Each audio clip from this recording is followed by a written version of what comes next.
Hello, hi guys, how are you? Hope you people are doing well. Even I'm fantastic. In the today's class, we will discuss one of the most important and difficult concept of bank audit chapter.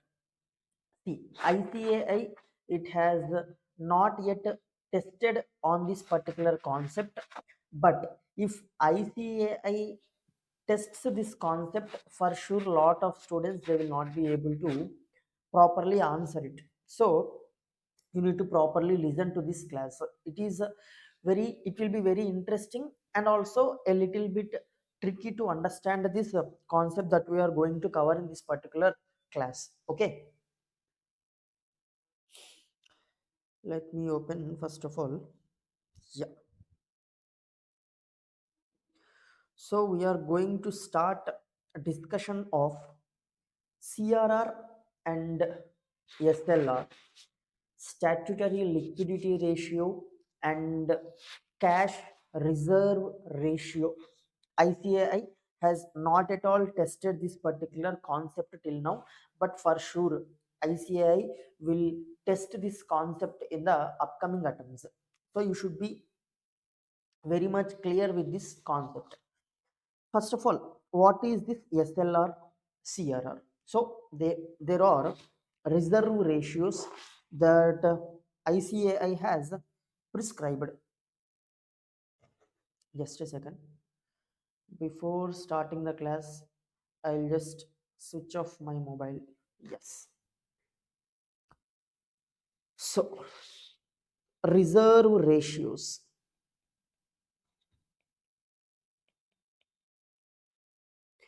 RBI has prescribed this reserve ratios. One is cash reserve ratio and another one is statutory liquidity ratio. We will call cash reserve ratio shortly as CRR, statutory liquidity ratio shortly as SLR. Sir, what is this CRR and SLR? Why RBI has prescribed this CRR and SLR? Please explain, sir. I will explain. Don't worry. Now, assume a situation wherein I told you in the first class the business of bank is to accept deposits in the form of demand deposits, time deposits, right? It will accept deposits. What is meant by demand deposit? Example for demand deposit, your savings account balance is nothing but a demand deposit. The amount that lies in your savings account balance is a demand deposit. Why it is demand deposit? Because whenever you demand the bank to give that money that is lying in the savings bank account, bank has to give it back to you, so it is demand deposit. Now tell me, the amount that you have deposited in your savings bank account, is it a liability for the bank or not? Yes, it is a liability for the bank. That money doesn't belong to bank, that money belongs to you, so it is a liability. Similarly, there will be also time deposits, demand deposits, time deposits. Example for time deposits, best example the fixed deposits, FDs are the best example for time deposits. Now in case of time deposits, there will be certain tenure, 2 years, 3 years, like this tenure will be there. After that tenure is completed, bank will pay that amount. Even this time deposit is also liability to the bank, correct or not? Yes. Now why you are keeping the money with the bank? Because you have a belief on the bank that if your money is kept in the bank account, the money will be safe. Instead of keeping the money in your house, if you keep the money in the bank account, it will be safe. That belief you have on the bank, so you are keeping the money with bank. Let's say tomorrow suddenly people start losing belief on the bank. So banks are giving a lot of loans to business people, and those business people, they are not repaying the loans, and they are going out of India, like Vijay Mallya, like Nirav Modi. So suddenly people got the belief of people is slowly going down on the bank, and suddenly people started not to believe the banks. Then what will happen? All the public will go to the bank, right? So all the public, let's say, let assume this is a bank, okay? All the public, they will go to the bank asking to give back the money. They will start withdrawing the money from the bank. If you remember one of the Mahesh Babu movie, Sarkari Vari Pata, in that Sarkari Vari Pata movie, at the climax what will happen? All the people, all the general public, they will be standing in lines before the bank to withdraw their money, right? Now if suddenly all the people comes to withdraw the money, bank has to pay that money, because that money doesn't belong to bank. It is a liability for the bank, it has to pay back the money. But the thing is, that money which the bank has accepted in saving deposits and fixed deposits, it is not with the bank. It has given that money as a loans, right? So there is no physical cash available with the bank. If all the public will come for withdrawal, if some people come, bank can manage.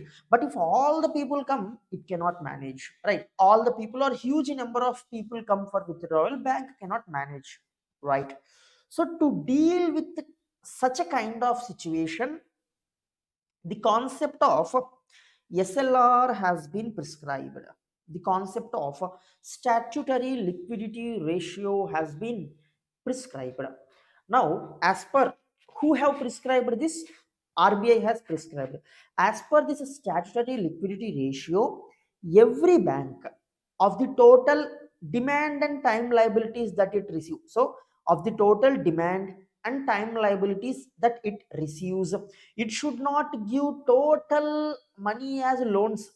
Okay, let's say it has accepted some 100 crores as a demand and time liabilities in the form of saving deposits and fixed deposits. It has accepted 100 crores. Now it cannot give entire 100 crores as a loans to public. If it gives entire 100 crore as a loan to public, it will not be having liquidity, right? So what RBI told is, you maintain certain percentage of that demand and time liabilities in some investments. See this ratio, it keeps on changing. Presently the statutory liquidity ratio is 18%. That means of the total deposits that you accept, 18% should be kept aside in the form of investment in gold, in the form of cash, in the form of government bonds, understanding, and in the form of certain permitted securities. So 18%, as of now it is 18%. It can be increased, it can be decreased. RBI frequently it will be changing this SLR ratio. Okay, so 18% of its total demand and time liabilities has to be invested in the form of gold, or in the form of cash, or in the form of government bonds, or in the form of permitted securities. So that what will happen, if at all any deposit holders, huge deposit holders comes to the bank for withdrawal of money, the bank can sell these investments and pay the amount to the deposit holders if such a type of situation arises, understanding. So this is the purpose of statutory liquidity ratio. What is the rate of statutory liquidity ratio? 18%. On which you will calculate statutory liquidity ratio? You will calculate statutory liquidity ratio on net demand and time liabilities. on this net demand and time liabilities, you will calculate statutory liquidity ratio. Sir, what is the demand and time liabilities? Just now I have told you, demand deposits, time deposits, they will be demand and time liabilities. Okay, sir. What is the net demand and time liabilities? There is a certain calculation. For this net demand and time liabilities, I will tell you how to calculate net demand and time liabilities. Okay, but as of now, I guess you have got an idea of what is demand and time liabilities and what is the statutory liquidity ratio and why statutory liquidity ratio has to be maintained on the demand and time liability position. So as demand and time liability position increases, the amount that will be blocked in the form of statutory liquidity ratio will also increase. As the demand and time liability position of the bank decreases, the amount of fund that will be blocked in the form of statutory liquidity ratio will also be decreased. Understanding? Yes. So that is the statutory liquidity ratio. Understood the purpose of statutory liquidity ratio? Yes. See, if you have any doubt, you can WhatsApp me. Clear? I gave you my WhatsApp number. Next, cash reserve ratio. What is this cash reserve ratio? Now, do you know in India, the flow of currency, how much cash should be there in the circulation, that will be decided by RBI, right? How RBI will control the amount of cash that is in the circulation in the market. It will control the amount of cash that is in circulation through CRR ratio, cash reserve ratio. See, even this cash reserve ratio should also be maintained on same net demand and time liabilities, NDTL. Okay, NDTL means net demand and time liabilities. Net demand and time liabilities. Shortly, we will call it as NDTL. Okay. So CRR should also be maintained on NDTL only. Currently, the rate of CRR is 4.5%. Same, this CRR also, it will be fluctuated. Bank based on its requirement. RBI, not bank. RBI based on its requirement. Requirement means nothing. Let's say, for example, RBI wants to increase the money that is circulation in the country, then it will reduce CRR ratio. If RBI want to decrease the money circulation in the country, then it will increase CRR ratio. CRR means nothing but 4.5% of this net demand and time liabilities should be kept with RBI. Understanding? So this much amount should be deposited by bank with RBI. So let's say bank has accepted 100 crore deposits. Let's say net demand and time liabilities, NDTL is 100 crores. Of these 100 crores, 4.5 crores has to be deposited with RBI. Getting it? Yes. See, if you are depositing the money with RBI, it means that the money that is available with the bank for giving as a loan is less. Correct or not? So let's say RBI want to reduce money circulation in the country. Then what it will do? It will increase CRR. So it will increase CRR from 4.5% to 10%. That means banks should, of the total demand and time liabilities, they should deposit 10% with the RBI. That means amount that is available for giving as loan will reduce. As the amount available with the bank reduces, loans it will give reduces. As the loans it will give reduces, the amount of money that is in circulation in the country will reduce. Understand? This is one of the tool.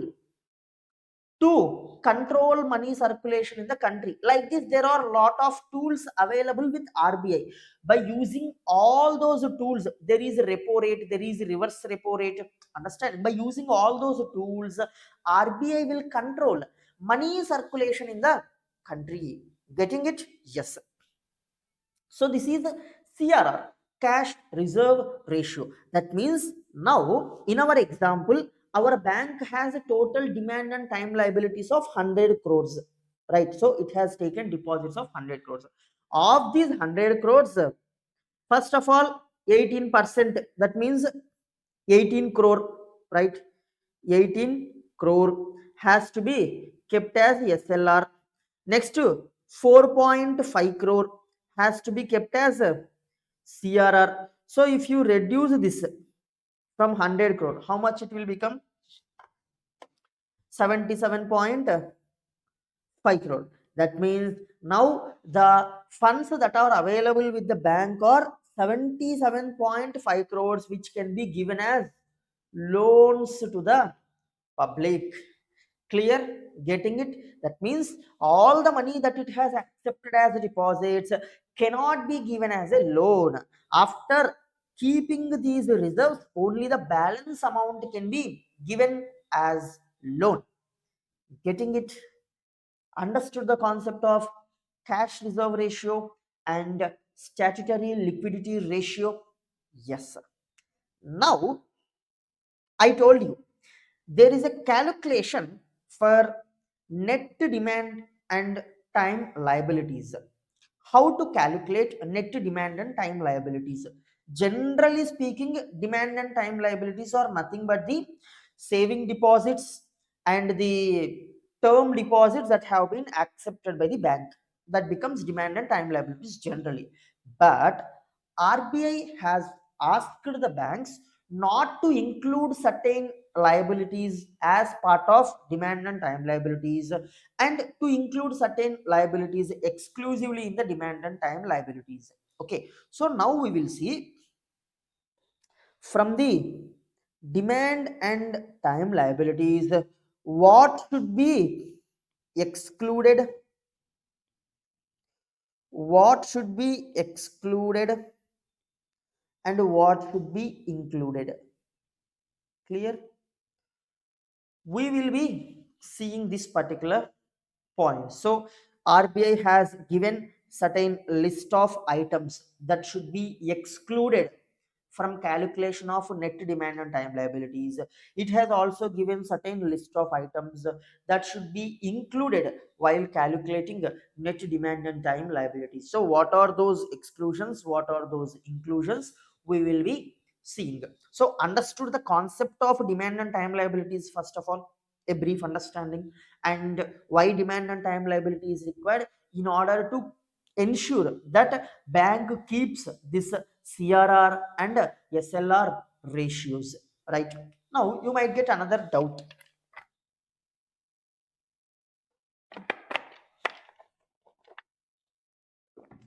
Sir, this demand and time liability position is there, na, sir?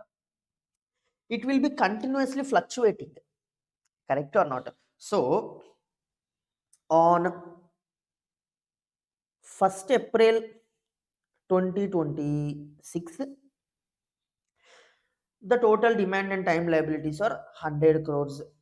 Now, on 2nd April, will the total demand and time liabilities will be same 100 crores? No, because people will be depositing the money, people will be withdrawing the money. These transactions will be occurring in the bank on a frequent basis. So, this demand and time liability position keeps on changing every day, not even every day. Every second this changes, because lot of customers, they will deposit, they will withdraw, they will transfer monies from their bank accounts. So on a second to second basis, this demand and time liabilities keeps on changing, correct or not? Now if demand and time liabilities keeps on changing such frequently, how it will be possible for the entity to calculate that 18% SLR, 4.5% CRR on the demand and time liabilities? It is difficult or not? If you have to calculate CRR, SLR and every day, if you have to not even every day, every hour, every second it changes. So if in order to meet the requirement of SLR of 18%, it is said that 18% of net and demand time liabilities we have to maintain in those investments, gold, cash, and this government securities and other securities, right? So will you have to continuously keep on investing, keep on calculating on a continuous basis? If you calculate it on a continuous basis, it becomes very difficult, correct or not? So to avoid this, bank means RBI has told the banks to calculate net demand and time liabilities on reporting Friday for every fortnight. Okay, for every fortnight you calculate demand and time liabilities on end of that fortnight Friday, and on that you keep CRR and SLR. Sir, what are you saying, sir? We are not understanding anything. Don't worry, I'll explain you. Let us take an example. Let's say, for example, we will take 1 year. Let me open calendar.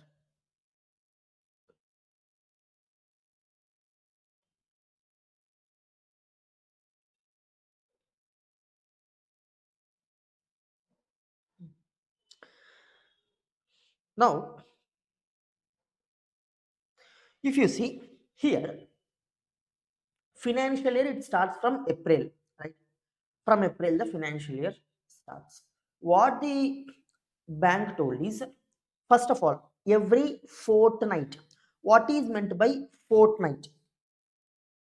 Fortnight Fortnight means a period of 14 days, nothing but 2 weeks, will be called as one fortnight. That means every month will have two fortnights, correct or not? Yes. So fortnight means a period of 14 days will be considered as a fortnight. Now, here in this month, RBI told to calculate the demand and time liability position on reporting Friday. Let's say, for example, for this financial year, for this April month, Friday, first Friday comes on April. Okay, I can't write here. If you see fourth, on fourth, it is the Friday. So on 4th April 2025, which is Friday. So on 4th April, see, on 4th April 2025, you will calculate how much net demand and time liabilities are there. Let's say on this Friday, which is 4th April 2025, net demand and time liability position is 200 crore, right? Now, from 4th April onwards, okay, from 4th April onwards till the complete fortnight, that means for the next 14 days, 4 1 2 3 4 5 6 7 8 9 10 11 12 13 14, that means till 18th you will keep, not 18th, till 17th. Okay, from 4th till 17th, the SLR and CRR will be calculated based on demand and time liabilities that you have arrived on 4th of April. Understanding? So for the next 14 days, because one fortnight will be 14 days, for the next 14 days you will keep SLR and CRR as per the demand and liabilities that you have derived on 4th April. Understanding? So next 14th means 14 days means till 17th April.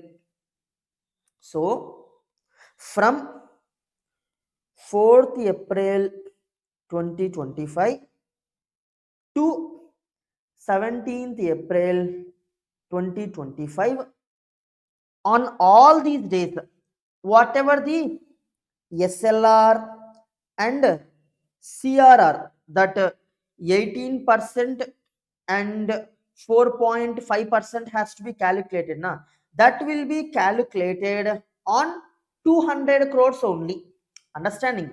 Even though the demand and time liability keeps on changing during this period, you will calculate the CLR and SLR on demand and time liability position that you have decided on 4th of April, which was a Friday. Correct? This was a Friday. Now, till 17th April, on these 200 crores only, you have calculated 18% and 4.5%, and you have kept the investments like that. Now, again, you will calculate net demand and time liabilities on 18th, because till 17th, one fortnight completed. Next fortnight starts on 18th, which is again a Friday. Correct or not? So, from one Friday, another Friday you will skip, and another Friday you will calculate net demand and time liabilities like this. For every fortnight Friday you will calculate demand and time liabilities. Again on 18th April you will calculate, which is also again it will be Friday only, right? So on 18th April 2025, which is also again Friday, you will calculate how much net demand and time liability position is there in the bank. Let's say now you have got the calculation as 150 crore. So as on 18th April, the net demand and time liability position is 150 crores. Now for the next 14 days from 18th April to, if you calculate 14 days, 18, right? 1, 2, 3, 4, 5, 6, 7, 8, 9, 10, 11, 12, 13, 14. That means till 1st of May, till 1st of May, 14 days will come, right? So from 18th April 2025 to 1st of May 2025, whatever the CRR, whatever the SLR that you calculate, you will calculate it on 150 crores, and you will maintain the investments as per this calculation. Understanding? Yes. So you understood how you will calculate. Again, this process will continue. Again on 2nd of May, 2nd of May again it will be Friday, right? So 2nd of May again it will be Friday. You will again calculate net demand and time liabilities. For next 14 days, you will keep the SLR and CRR on that particular net demand and time liabilities that you have calculated on 2nd of May. Getting it? Understood how you have solved this problem of a fluctuation in net demand and time liabilities? Getting it? Yes. So I hope you understood this calculation.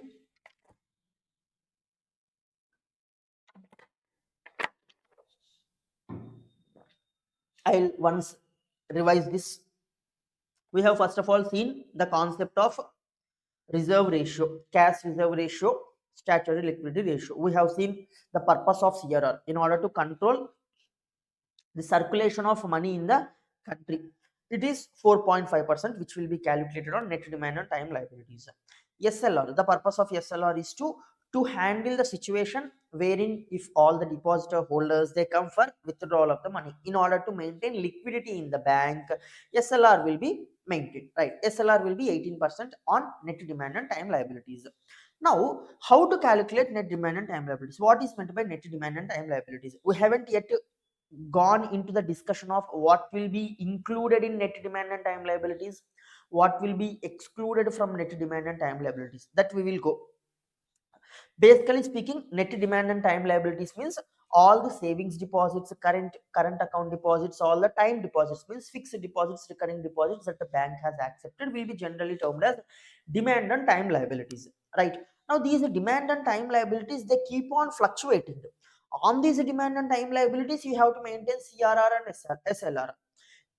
Since these are fluctuating, it becomes difficult to calculate CRR and SLR. So what RBI told is, RBI told to calculate net demand and time liability position on reporting Friday of each fortnight. Okay, reporting Friday of each fortnight.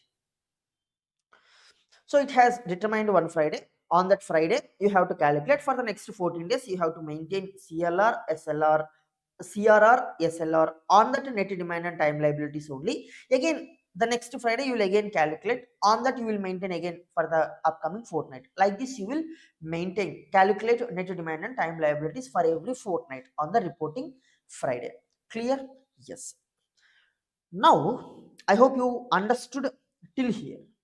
Now from this net demand and time liabilities, okay, from this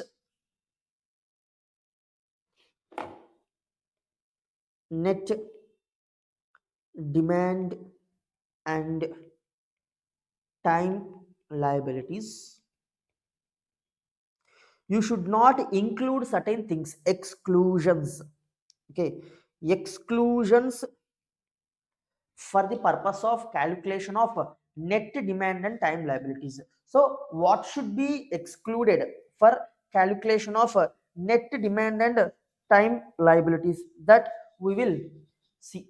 Getting what happened is okay. Yes. So what needs to be excluded from this net demand and time liability position? Let us see. See, first of all, we will discuss this exclusion. Whatever the thing here it is there, completely I have explained you. I will also read it. But we will first of all see the exclusions from the net demand and time liabilities. You understood what is demand and time liabilities? We will see what should not be included into the demand and time liabilities. Firstly, you need to observe. These points are very difficult to understand. You need to focus. Paid up capital, reserves, any credit balance in the profit and loss account of the bank, amount of any loan taken from RBI, amount of refinance taken from Exim Bank, NHB, NABARD, SIDBI, all this should not be included in demand and time liabilities. Now, starting with paid up capital. If you see, paid up capital will be in the liabilities side. If you see the balance sheet, paid up capital will be in the liabilities side. Just because it is in the liabilities side, you should not include the shared capital into the calculation of demand and time liabilities. Okay, so you need not maintain CRR and SLR on the share capital amount. That means entire share capital amount you can use it for the purpose of giving loans.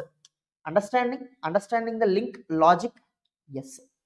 So whatever you are excluding from the demand and time liability calculation, that entire amount you can use for giving loans. Clear? Yes. Next, reserves. Reserve is also you will find in the liability side of the balance sheet. Again, same understanding. Just because reserve is in the liability side of the balance sheet, you need not include reserves for calculation of demand and time liabilities. That means if you should not include reserves into calculation of demand and time liabilities, means on reserves you need not maintain 18% and 4.5%. So complete reserves you can use for giving loans. Getting it? Yes.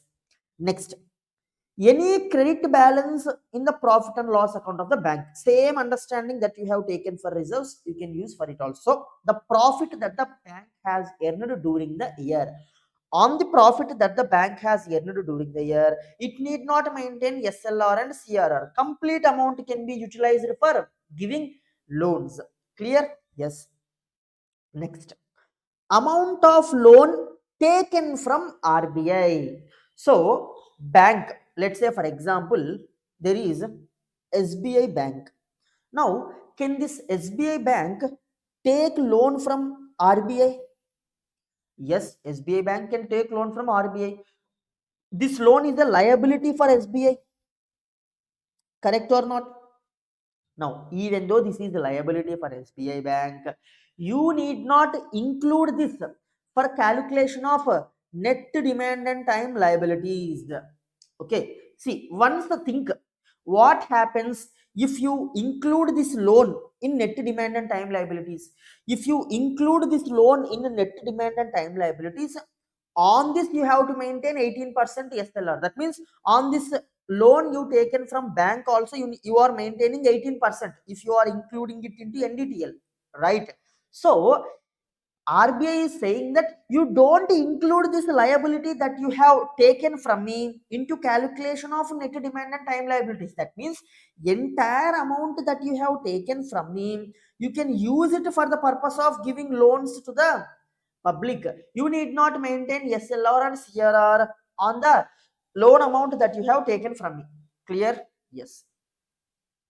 Next, this you need to observe. Next one, amount of refinance. What is meant by refinance? I'll explain you.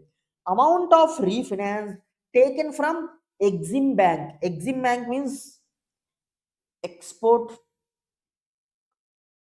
import bank. So this Exim Bank, it will give loans for the specific purpose of encouraging exporters and importers. So for the purpose of exporters and importers, Exim Bank will give loan. Okay, next, NHB. NHB means National Housing Board. This will also give loans for specific purpose of house constructions. Okay, to encourage construction of houses. Next, NABARD. NABARD, it will basically give loans for the small industries. Similarly, SIDBI also, Small Industrial Development Bank of India. So now each of these institutions, Exim Bank, NHB, NABARD, SIDBI, they are having certain specific purpose. They will give loans for certain specific purposes only. Correct? Yes. Now, if you observe Exim Bank, NABARD, SIDBI, these banks, they don't have much customer base, right? If the customers are there with you, for them you will give the loan. But these banks, Exim Bank, NABARD, SIDBI, these are industrial banks. They don't have much customer base. Lot of customers will be available with commercial banks, right? Banks like SBI Bank, HDFC Bank, right? Axis Bank. These are commercial banks. So with these banks, these are most popular banks. With these banks, most customers will be available, right? On the other hand, this NABARD, NHB, SIDBI, right? SIDBI, Exim Bank, they will not have much customer base, but they are giving loans for certain specific purposes, right? Now, in order to meet their objectives, what these banks they will do is they will give loan to these commercial banks, and these commercial banks further they will give that money loans for that specified purposes, for housing purposes, for industrial purposes, for export or import purposes. These commercial banks they will further give loans to the customers. Understanding? So these special banks are fulfilling their purpose by giving loans to the normal commercial banks. So normal commercial banks they will finance the customers.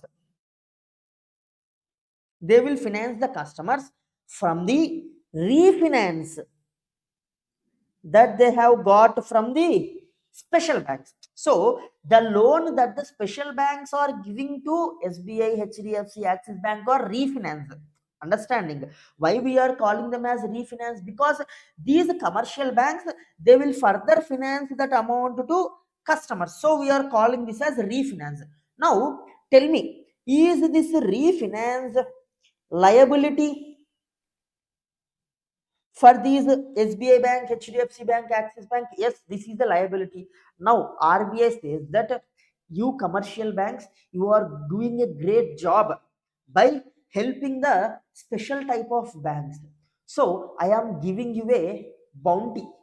You don't include this refinance loans that you have taken into net demand and time liability calculation. That means the entire amount of loan that you have taken from these special banks, you can give away as loans. You need not maintain CRR and SLR on this refinance loan that you have taken from these special banks. Getting it? This is just to encourage the banks to take loans from these NABARD, NHB, SIDBI and Exim Bank so as to further give loans to the customer. So this facility is given just to encourage the commercial banks to take this kind of loans from the special banks. Clear? Understood the concept? Why these refinance liability will not be included into net demand and time liability calculation? Yes, sir.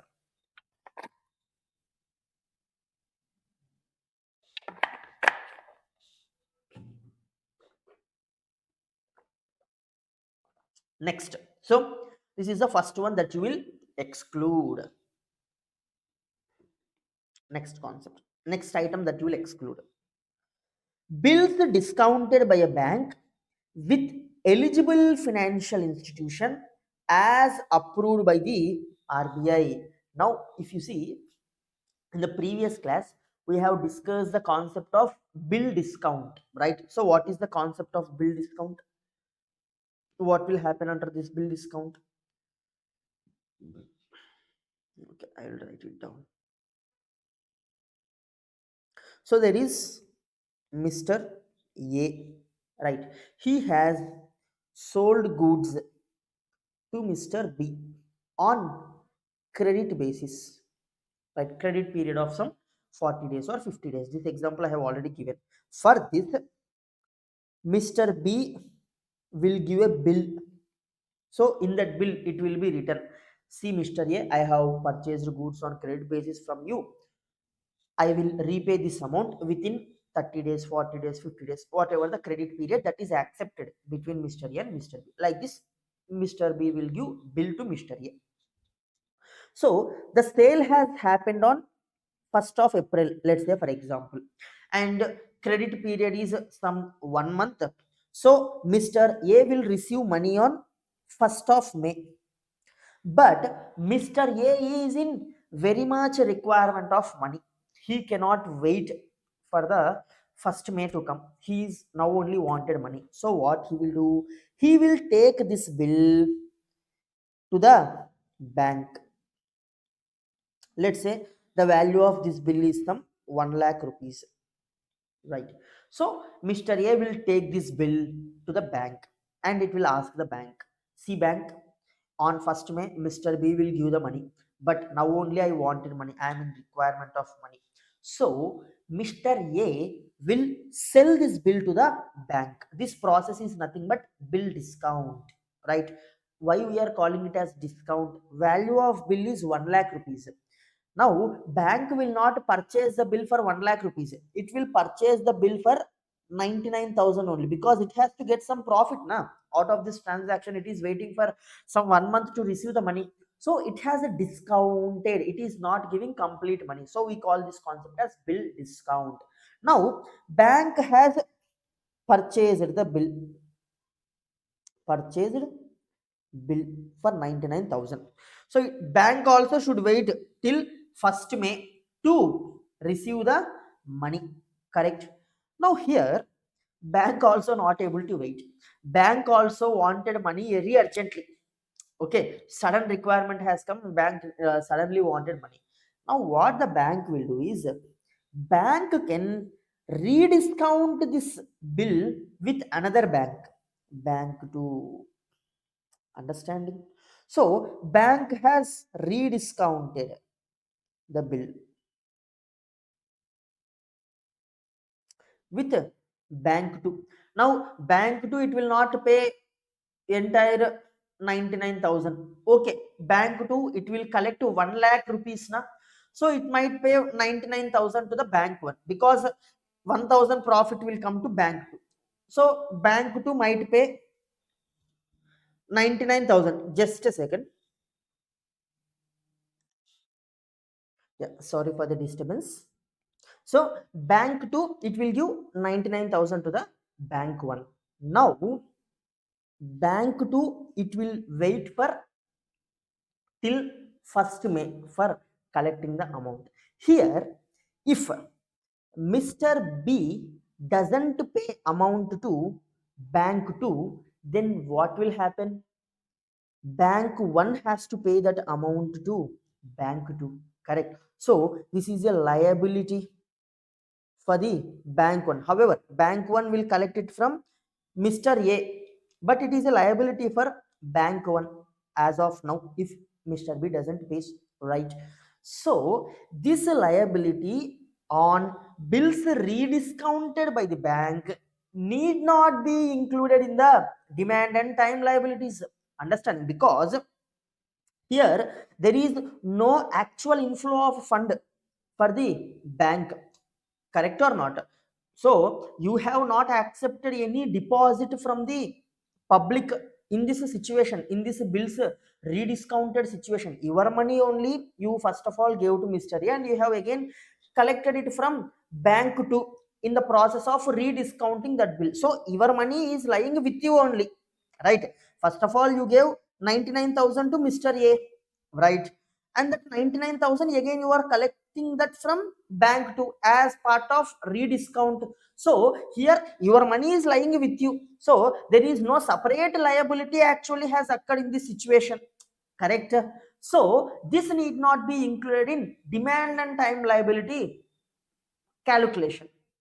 Clear? Yes. So once again I'll read that point, you try to recollect. See, bills discounted by a bank with eligible financial institutions as approved by the RBI. So banks cannot rediscount the bill with anyone they wanted, only certain eligible, okay, only with eligible financial institutions approved by RBI. Clear? Yes. Next one, net income tax provision. This is simple. So income tax provision is a liability, correct or not? But RBI says that you need not include the net income tax provision for the calculation of net demand and time liabilities. Understand? See, the purpose of CRR SLR is to maintain liquidity, right? And to ensure that all the money that is received by the bank should not be given as a loan. That is the purpose. Now net income tax provision is a liability for the bank, which the bank has to pay to the income tax department.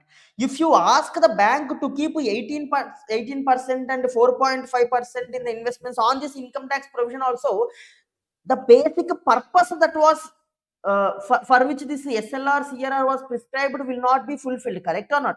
The basic purpose was to block a certain fund out of the deposits accepted with the bank. Now this income tax provision is not a deposit that the bank has accepted. There is no requirement, there is no logical reason for maintaining SLR and CRR on this income tax provision. So yes, even though it is a liability, it is liability, its nature is liability, but there is no requirement for CRR and SLR, logically thinking, right? So bank has told you need not keep SLR and CRR on this net income tax provision. It can be excluded from calculation of net demand and time liabilities. Clear? Yes. Next, point number D. See, all these are exclusions only. Next, amount received from DICGC towards claims held by banks pending adjustment thereof. What is this, sir? First of all, what is this DICGC, sir? DICGC.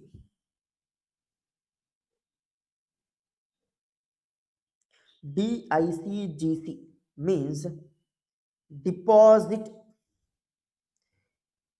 Insurance Credit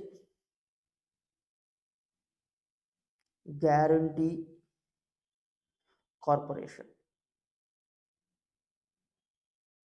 This is the full form of DICGC. Okay, sir, you told full form. What is the purpose? What will this DICGC do? Let me tell you. Now, in this class only initially I told you, people will deposit money with banks because people are trusting the banks, right? So people know that bank will not become insolvent. But if in case tomorrow bank becomes insolvent, assume this as a bank, there is no option to you, you have to assume it. So bank has become insolvent, bank only became insolvent means whatever the money that people have deposited in the bank, that will not be repaid. That is what meant by insolvency, correct or not? So in such a situation, to protect the deposit holders, this DICGC will be there. What it basically what happens is, for the amount that you deposit with any bank, there will be automatic insurance coverage of up to 5 lakh rupees by DICGC. So whatever the money that you deposit with the bank, in future, if a bank doesn't repay that money also, up to 5 lakh rupees, DICGC will pay you. So your money is safe. There is a automatic insurance facility available on this money that you have deposited with the bank. Understanding? Now let's say, for example, you understood the concept of DICGC. The purpose of DICGC is to ensure the deposits that the bank will accept, so as to protect the deposit holders. Understand? So up to 5 lakhs automatic insurance is covered. So up to 5 lakh, if any bank doesn't pay you your balance, you can claim it from DICGC, Deposit Insurance Credit Guarantee Corporation. Now let's say, for example, tomorrow one particular bank, uh, yes bank, let's say yes bank.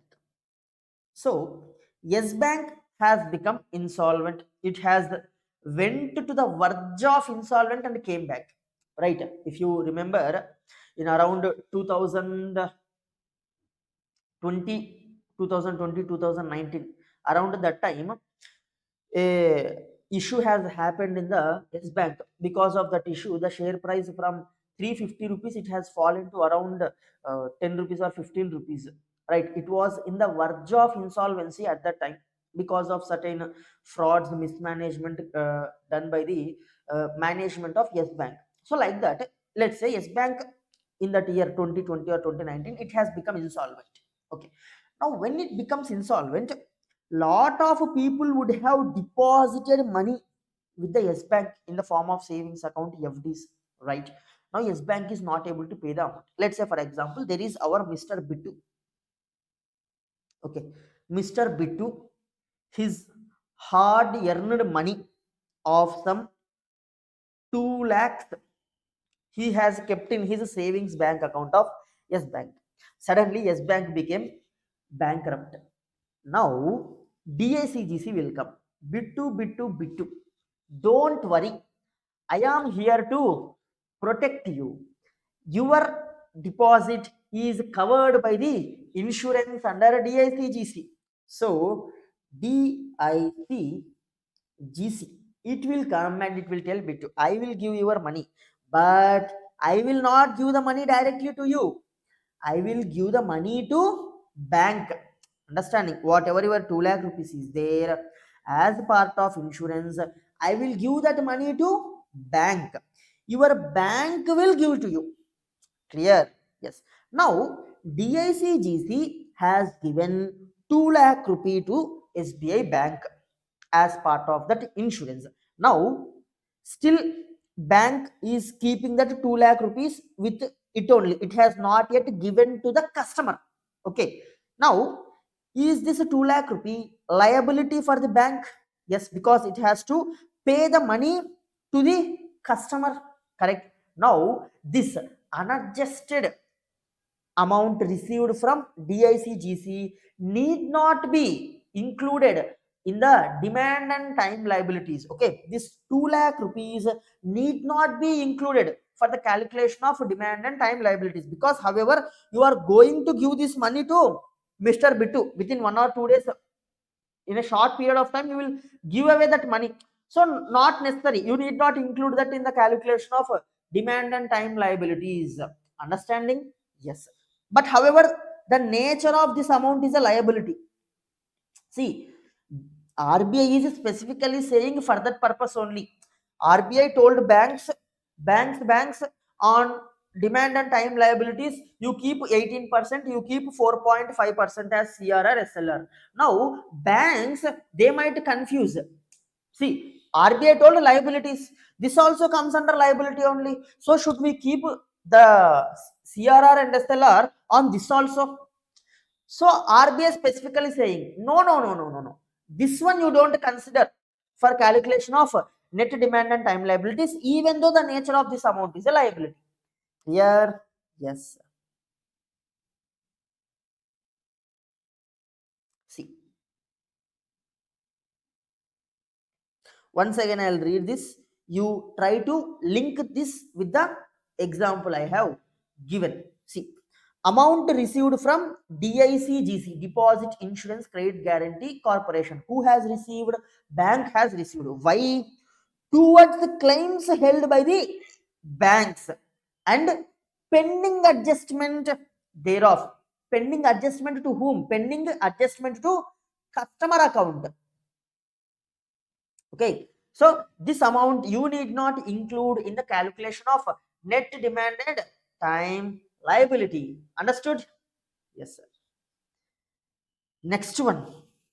This is also next point. E also similar to that of above, but in a different context. See, amount received from ECGC by invoking the guarantee. So what is this ECGC? The same concept will be there. The concept that we have seen in DICGC, similar concept will apply here in ECGC also, but the context will be different. Let me tell you the context. So here there is the Indian exporter. Okay, Mr. A. Mr. A is the exporter from India.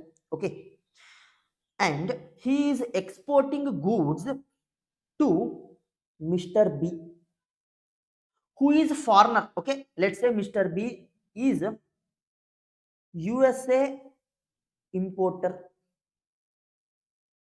right? Now, when Mr. A exports goods to Mr. B, Mr. B has to give money to Mr. A. Correct or not? Yes. Now here Mr. A is in India, Mr. B is in USA. If at all Mr. B doesn't give the money, whom will Mr. A ask to avoid this situation? See, just because of this fear of not receiving the money, Mr. A might decide not to export the goods. If you don't export the goods, Indian economy will not develop. You will not get a foreign currency. So development of the country to a large extent depends on the exports it makes. So if all the Indian exporters, with the fear that they might not receive money from the foreign importers, with that fear, if they don't export, Indian economy will not develop. So to deal with this problem, government has come up with ECGC, nothing but Export Credit Guarantee Corporation. Okay, so if at all Mr. B doesn't give the money, ECGC will give. Understanding? ECGC, it is a kind of a insurance facility, you can understand. So ECGC will give the money to Mr. A, Export Credit Guarantee Corporation. Now, this Export Credit Guarantee Corporation, it will not give the money directly to Mr. A. It will give the money to banker of Mr. A. Let's say SBI Bank. Mr. A is having account with SBI Bank. This sale transaction, see, whenever export happens, bank will also be involved, because for transferring the money, bank will be involved, right? So ECGC will give money to SBI. SBI will give it to Mr. A. So now, as a part of claiming this guarantee, let's say Mr. B not gave the amount, importer not gave the amount, Mr. A has claimed the guarantee. So ECGC will give money to SBI. Now SBI received, let's say, some 20 lakhs. This 20 lakhs has to be paid by SBI to Mr. A. So 20 lakhs is a liability to SBI, correct or not? Now just because it is a liability, you need not include it in the calculation of net demand and time liabilities. RBI is telling, see, yes, 20 lakhs is a liability for the bank, but this amount will be within a short period of time, 1 or 2 days, you will pay it to the Mr. A exporter. So you don't include this 20 lakhs as uh, uh, you don't include this 20 lakhs in calculation of net demand and time liabilities. Understanding? Clear? The concept is clear? Yes.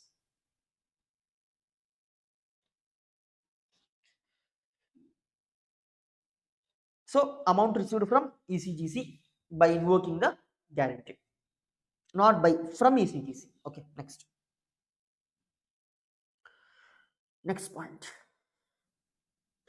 Amount received from insurance companies for ad hoc settlement of claims pending judgment of court.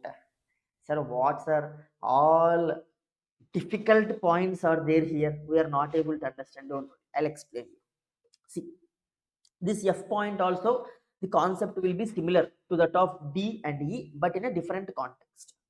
So,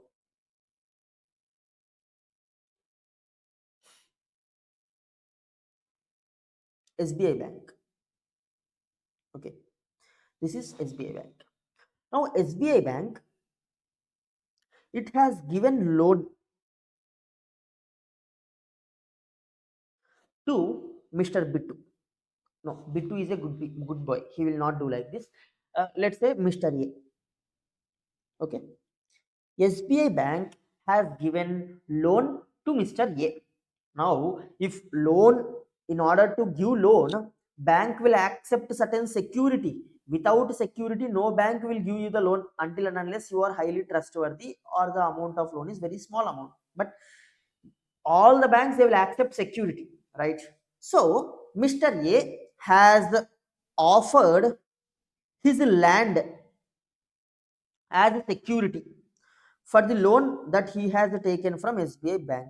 Okay, for the loan that he has taken, he has offered land as security. Okay, let's say loan amount is some 20 crores. Value of land is some 30 crores. Clear? Now, if Mr. A doesn't pay the amount, what SBI Bank will do? It will sell this land and collect the amount. Right? That only happened. Mr. A has not paid the amount. When Mr. A doesn't pay the amount, there is a security that Mr. A has given. Bank will try to sell this land. Right? Now, while trying to sell the land, bank realized that there is a dispute regarding ownership of the land. Understanding? So there is a dispute with respect to ownership of the land. So Mr. A was not the actual owner. Understanding? There is a dispute between Mr. A and Mr. B with respect to ownership of the land. That dispute is going on in the court. Okay, in the court, the dispute with respect to ownership of the land is going on. In this situation, unknowingly, unfortunately, bank has become party of the dispute, correct? Because bank has given loan to Mr. A. As part of that loan, it has accepted land as security, and Mr. A not paying the amount. SBI want to sell the land. If it is trying to sell the land, it came to know that there is a dispute, right? So now the dispute will go on between SBI Bank and Mr. B, because Mr. A happy he got 20 crores from SBI Bank and he is not repaying. SBI Bank trying to recollect by selling the land, right? So unknowingly, unfortunately, SBI Bank has become party to the dispute, correct? Now in this situation, since this is a disputed land, what the court will do is it will appoint a receiver. Okay, it will appoint a receiver, and the land will be kept under the control of receiver, because it is not yet proved, judgment is not yet came who is the actual owner, SBA or Mr. B. Judgment is not yet came. Till the time judgment comes, no one will be owner. So the land will be kept under the control of receiver. Correct. Now, as the court proceedings are going on, what the receiver might do is, receiver might give some ad hoc settlement, or ad hoc amount to the bank. Okay, receiver might give some 1 crore rupees to bank and 1 crore rupees to Mr. B for taking the land. Understanding? So this is a ad hoc payment, this is not the final payment, right? Until and unless court judgment comes, 1 crore is given to SBI bank. You keep this 1 crore, we will decide what will happen with respect to land, we will decide. So this 1 crore rupees is a liability to the bank. Correct or not? This is the money of receiver. Receiver is a special person who will be appointed by the court. Okay, so 1 crore is money of the receiver. Once the dispute gets resolved, bank will have to give back that 1 crore to the receiver, if at all the case is decided in favor of Mr. B. If case is decided in favor of SBI bank, the land will be handed over to SBI bank and 1 crore rupee will be taken back by receiver. So this 1 crore rupee is a liability to SBI bank. Correct or not? Now RBI told this settlement amount which you have received from the insurance company. Okay, here they have, I am taking the example of receiver. You can replace the same thing with insurance company also. Actually in question there is insurance company, right? The next point is receiver only. Okay, amount received from receiver. So whatever the example I am telling you, you take it example for point G. For point F I will give you example again. Okay, so now the whatever amount that is received from the receiver, it is a liability. Correct or not? But RBI is telling that you need not include this money for purpose of calculation of SLR or CRR. You can exclude this amount from net demand and time liabilities. Clear? Yes. So this is the thing for amount received from court receiver. I have explained you, right? Now for this F point, you replace the same example. Instead of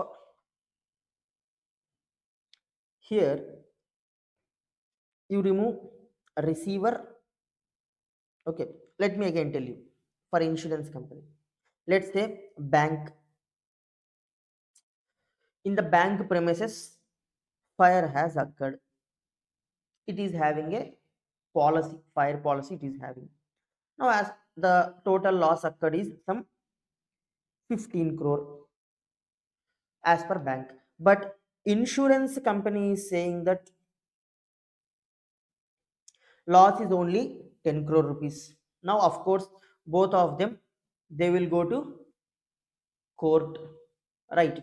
Now in the court, case will go on. By the time judgment comes from the court, what insurance company will say is, see, you are saying 15 crores, I am saying 10 crores, I am ready to give you 10 crores. You keep this 10 crore with you. Understanding? Once the court settlement, court judgment comes, we will decide the balance amount. Now here bank has not yet received the complete amount, only some portion it has issued, 10 crores, right? So until and unless complete amount is received, bank will treat it as a liability part. Understanding? So this amount should also be not included for calculation of demand and time liability position. Clear? Yes. Next,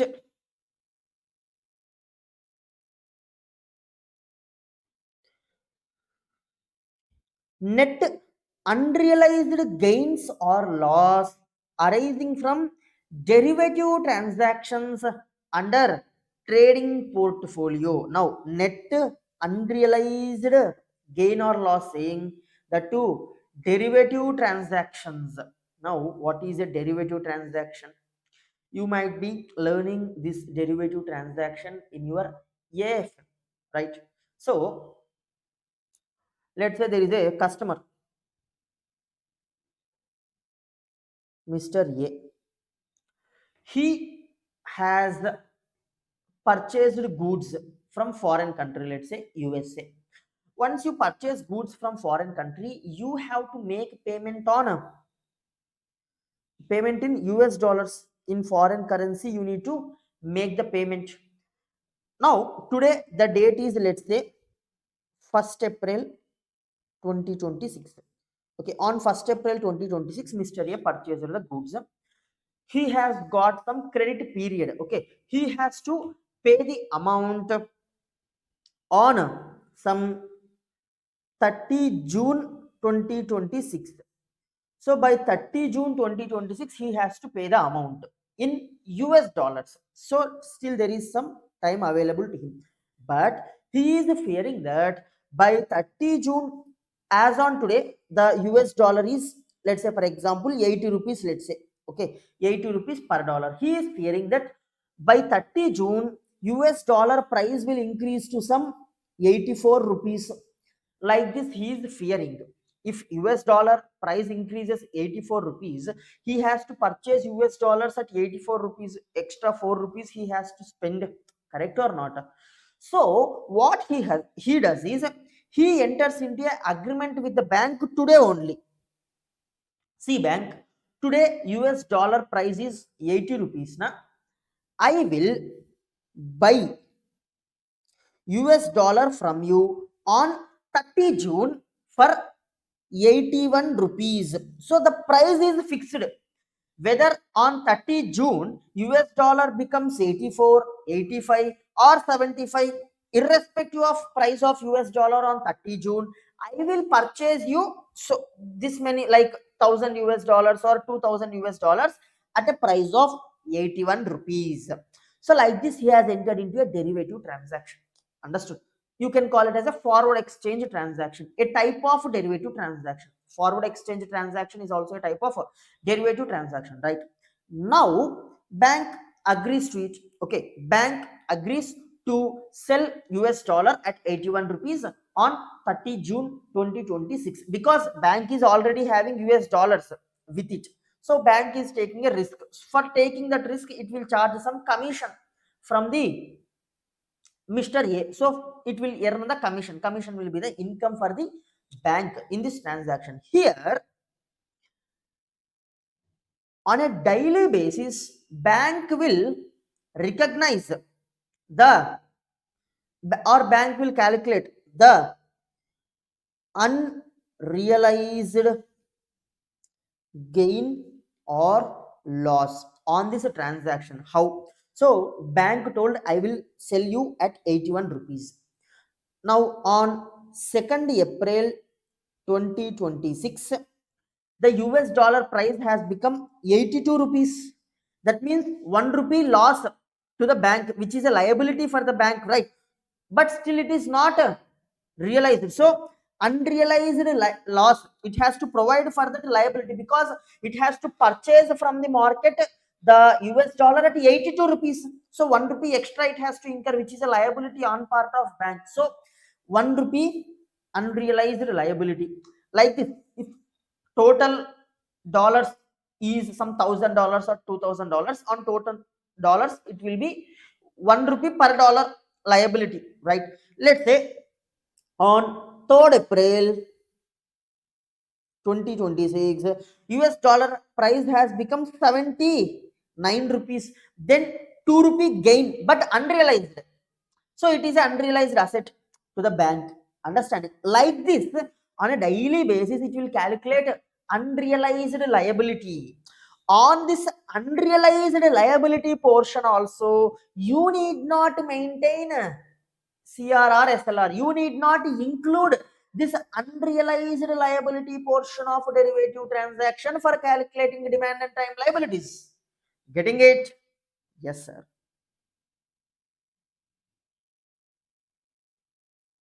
See, if you have completed the classes of AFM, this concept of forward exchange transaction, you will understand it better.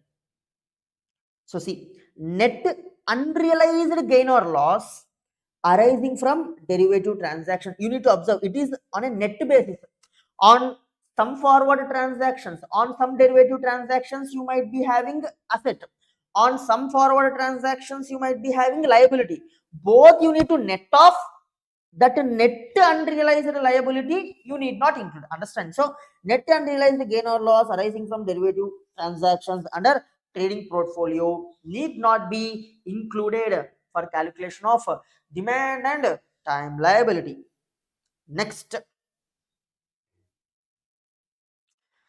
point, income flows received in advance such as annual fees and other charges which are not refundable. Sometimes customers might give charges to the bank as advance. So let's say, for example, for maintaining the account, current account or a debit card, certain charges bank will charge, right? Now let's say, for example, customer has paid debit card charge of next to 2 years in advance. Now that advance debit card charge paid by customer is not income to the bank, it is a liability. Until and unless the next year arises and it recognize it as income, it should be shown as liability. The advance charges, advance fees received by the bank from the customer is a liability. Now RBI says that you need not include this liability for calculation of net demand and time liabilities. Understood? Yes. Next, liabilities arising on account of utilization of limit under bankers acceptance facility, BAF. What is this bankers acceptance facility, sir?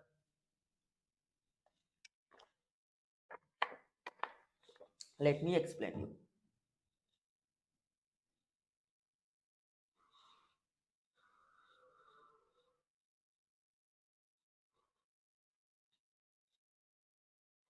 See, there is Mr. Bittu. Now, Mr. Bittu, he is importing certain goods from USA. Okay, let me bring this a little bit lower. So, Mr. Bittu, he wants to import goods from Mr. A, who is USA person. Okay. Now, Mr. Bittu, for importing the goods, he needs to make payment to Mr. A, correct or not? Let's say some 2 crores payment has to be made. But Mr. Bittu will have certain credit period, correct or not? Some 1 month credit period will be there. But goods has to be sent by Mr. A before only, right? So Mr. A will send the goods and Mr. A has to wait for receiving this 2 crore rupees. Now Mr. A is a USA person. How will Mr. A will get belief on Mr. Bittu? What if Mr. Bittu doesn't pay amount to Mr. A? However, Mr. Bittu is a good person, he is ethical person, he will pay amount to Mr. A. But Mr. A might not get confidence, na? Mr. A might not get belief, na, whether Mr. Bittu will pay or not. So, Mr. A, what he will do is, or what he will ask is, Mr. Bittu, you do one thing. You write a bill, okay? You write a bill that you have imported so and so goods from Mr. A, and as part of that amount you have to pay so and so amount of 2 crore rupees to Mr. A. Like this you write a bill and you sign it.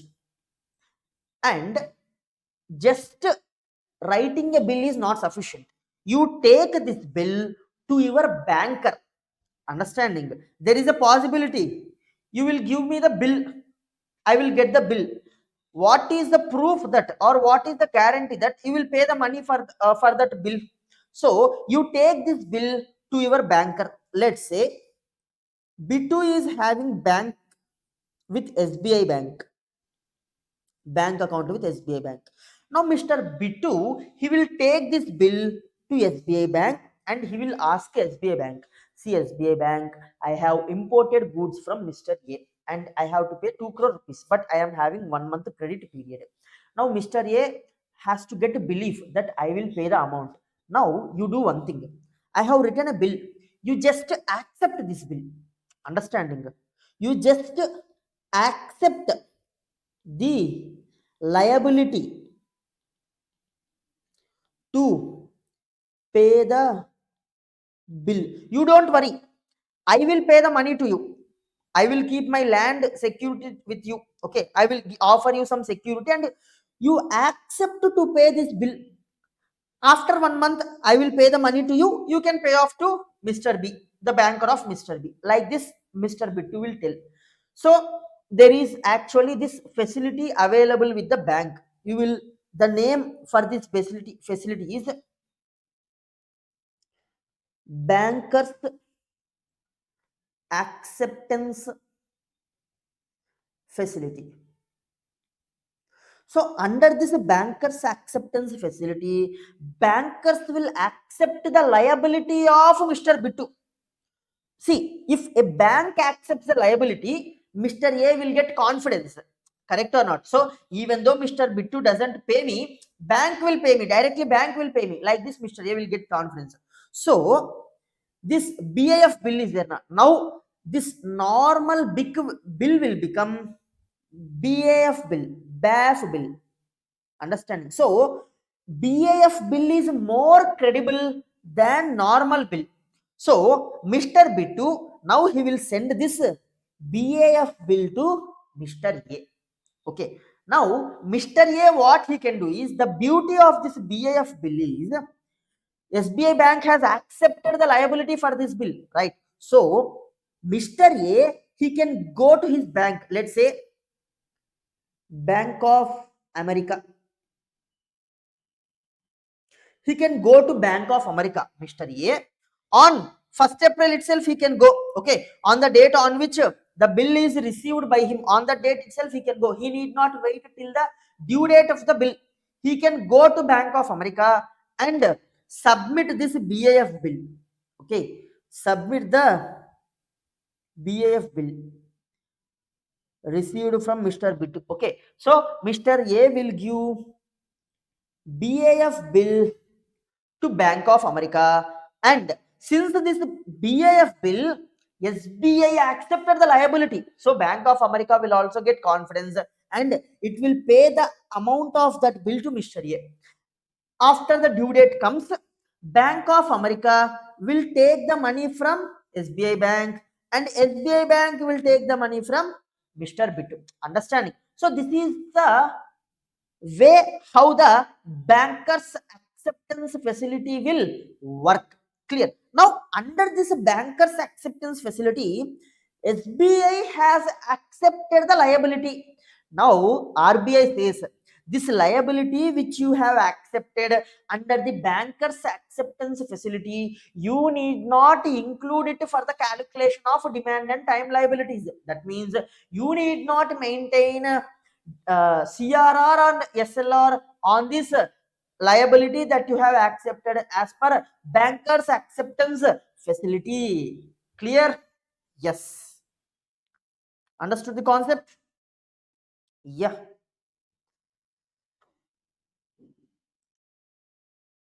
Next, part amounts of recoveries from the borrowers in respect of debts considered bad and doubtful of recovery. Sir, what is this? Again, see, bank, it has given loan to Mr. A, and Mr. A has not repaid that loan. That, let's say, amount of loan is some 2 crore. So Mr. A has not repaid that loan. That loan amount has become bad debt. Once it has become bad debt, what bank will do? Bank will write off. NPS will be written off by the bank, right? So bank will write off the loan amount.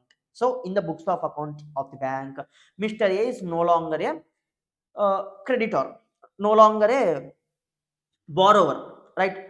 Debt has been written off. Now suddenly, on one particular day, see, when any debt becomes bad, it will have huge impact on the CIBIL score of borrower. So CIBIL score of borrower, Mr. A, has drastically reduced. On one fine day, he has got huge amount, so he wanted to increase his CIBIL score again. So he repaid certain 80 lakhs out of that 2 crore. So a part payment has been received by the bank, correct, over that return of loan. Now how the bank will pass the entry? Amount is received, right? So cash account debit, and there is no debtor or the borrower account in the books of accounts. It has been written off, so it will credit to some liability account as of now, correct, and later on it will directly take this amount, liability account debit to P&L account, right? Since the amount has already been written off by debiting, by taking it to the P&L, now whatever the amount that has been received, that you will charge to P&L. Before you have charged to P&L, you have kept that amount parked in a liability account in the name of that person, or some account as a liability you have kept. That amount you need not include in calculation of demand and time liabilities. Understanding? Yes, sir.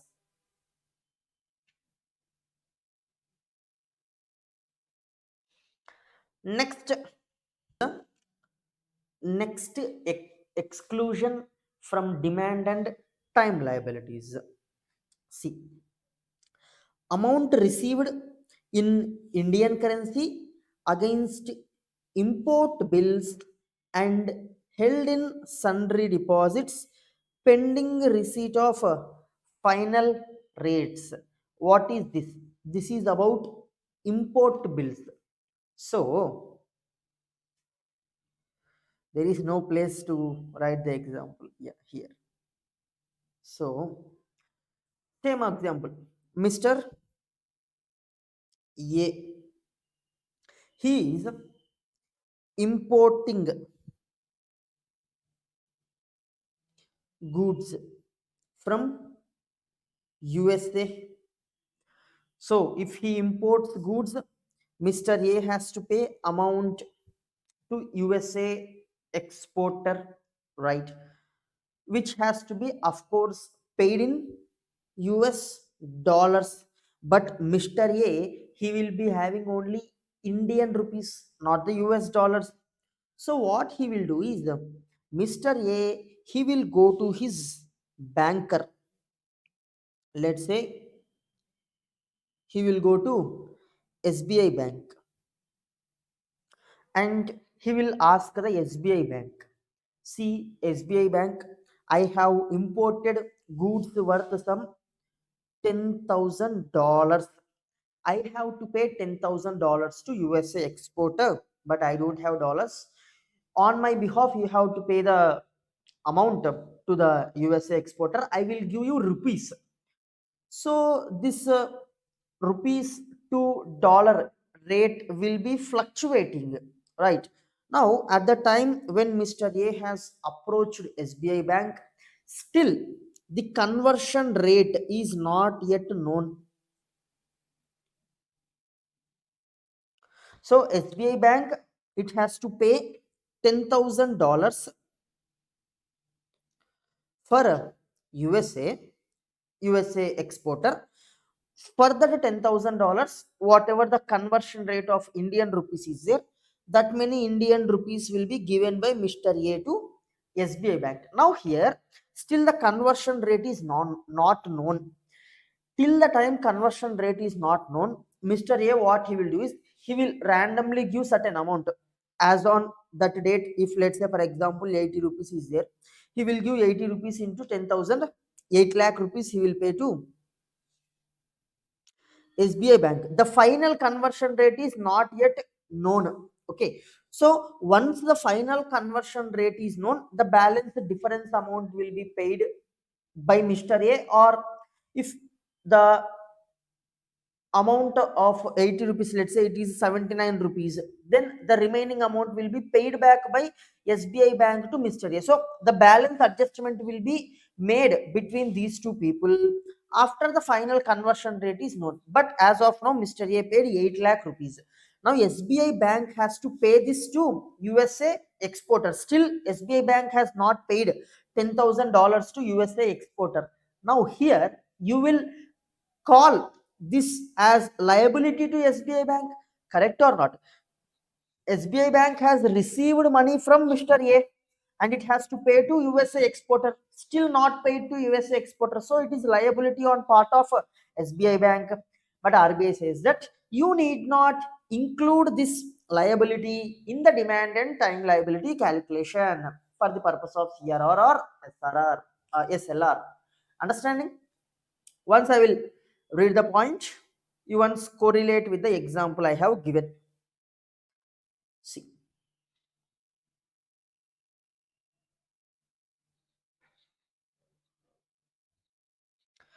amount received in Indian currency. So in Indian currency, Mr. A has given amount to SBI Bank against import bills, because Mr. A has imported certain goods. For that he needs to make the payment, and held in sundry deposits pending receipt of final rates. Only after final conversion rate is determined, SBI can convert this Indian rupees into dollars and pay to the USA exporter. So till the time the final conversion rate is received, this amount will be kept in liability under sundry deposits. Now, as per RBI direction, this sundry deposit amount with respect to this amount need not be included in demand and time liability calculation. Clear? Yes. Next, two more points left. We will be completing it.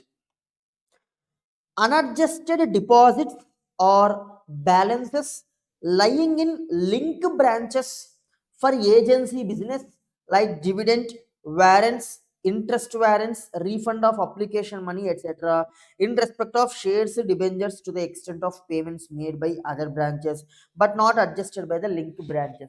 What is this?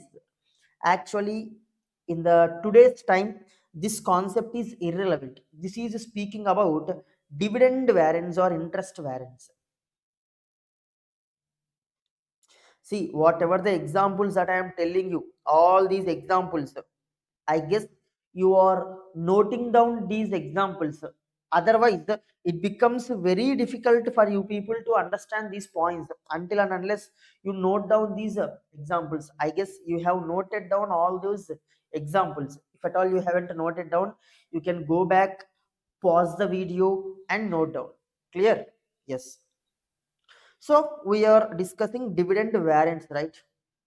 So in earlier days, what used to happen was, shareholders,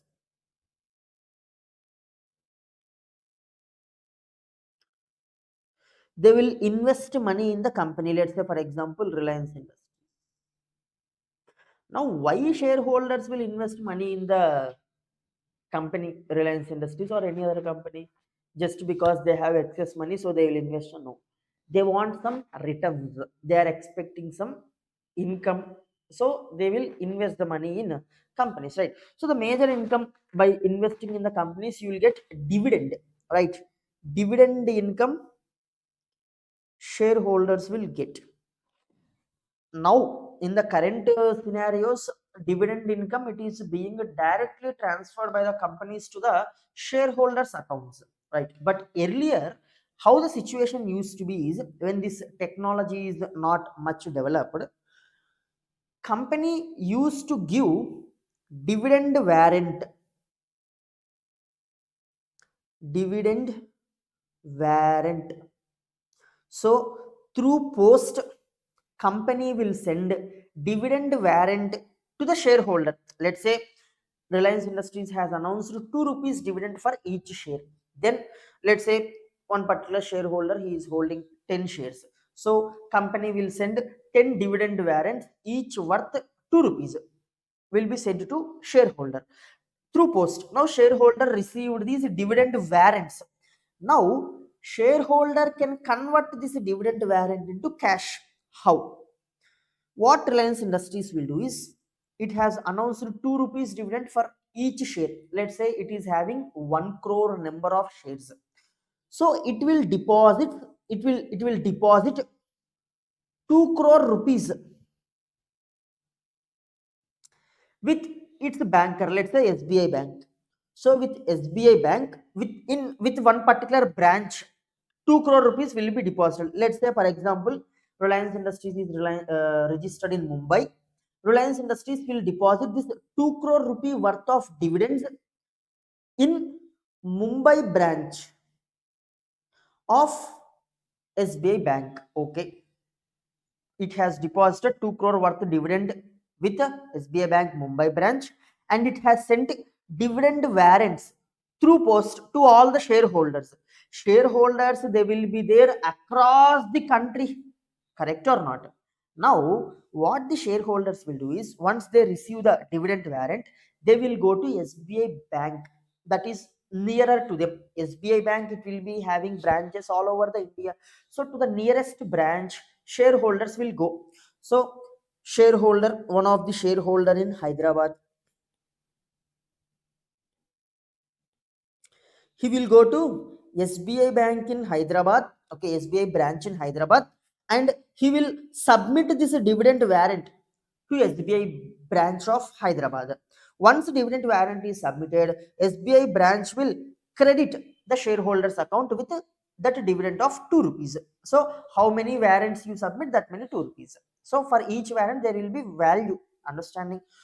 Now if you observe, this was the process that was being followed earlier for distribution of dividend. Now in this process, what has happened? Reliance Industries has given money to SBI branch of Mumbai, but Hyderabad branch of Mumbai has paid its money to the one of the shareholders. Like this, each and every branch will pay the money to that respective shareholders by collecting the dividend warrants. Now, each branch, they will send those dividend warrants to SBI branch Mumbai. Then SBI branch Mumbai will have to credit the respective amount to the respective branch of SBI. So, till the time amount is credited by SBI branch of Mumbai to all other branches, that amount will be lying with Mumbai branch only. That is a liability for SBI branch of Mumbai, correct or not? Now, this liability, it need not be included in the demand and time liability calculation. Got it? Understood? Yes. You can make a note of this chart. See.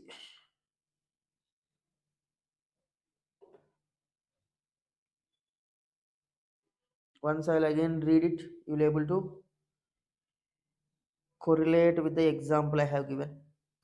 So unadjusted deposits or balances lying in link branches for agency business. Here in our example, the link branch for agency business was Mumbai branch, right?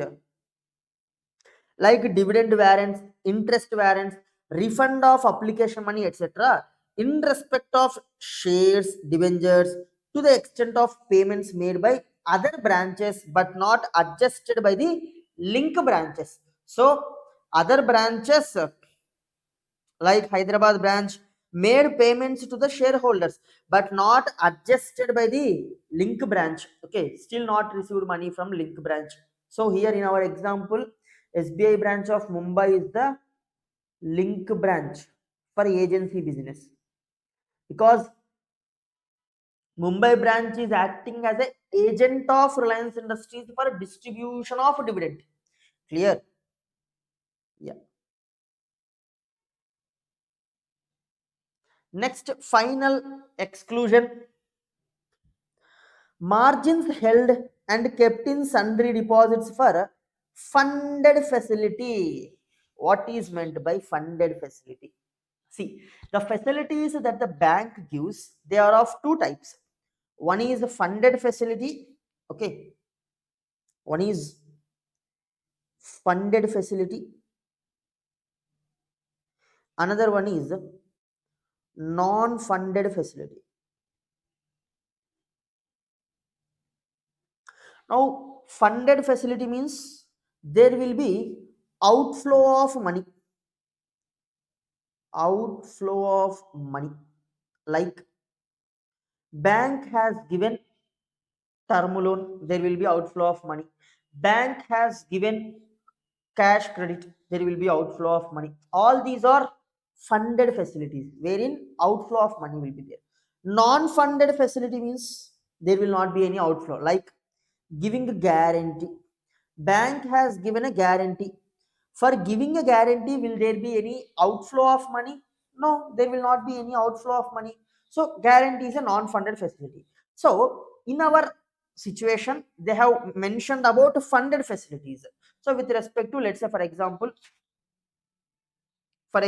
term loan. Term loan is a funded facility, right? Term loan is a funded facility, correct? Now here, let's say for example, some 10 crore term loan has been given to Mr. A.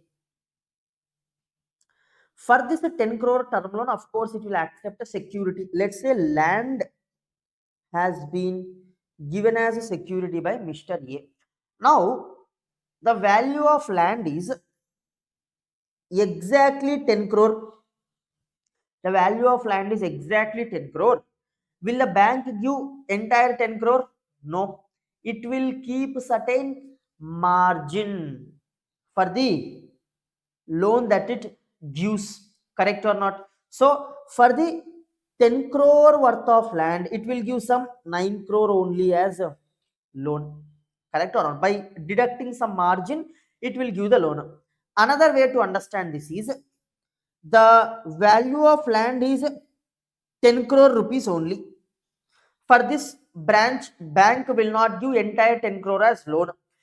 It will, or it can ask the borrower, Mr. A, okay borrower, I will give you 10 crore loan, but 1 crore you have to keep it with me only.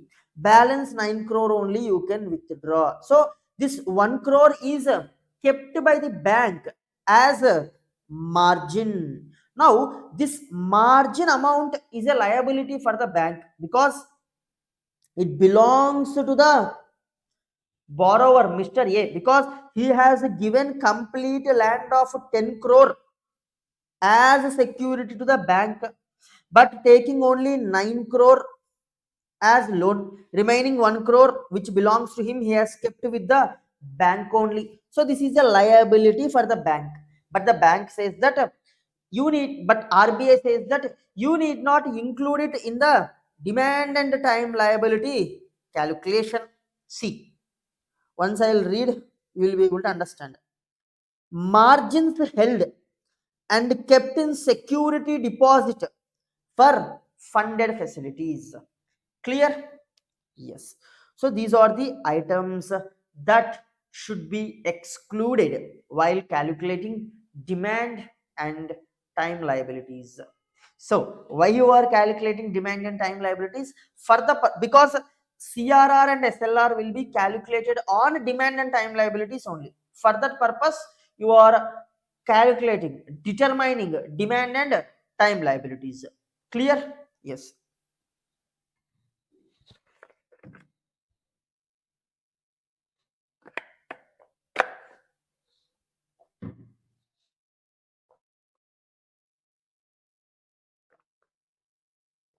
Next,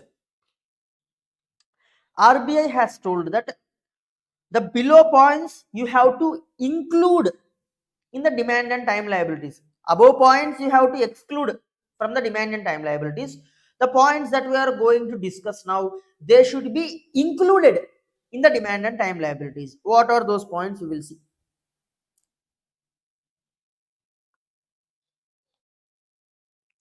Inclusions in demand and time liabilities. First one,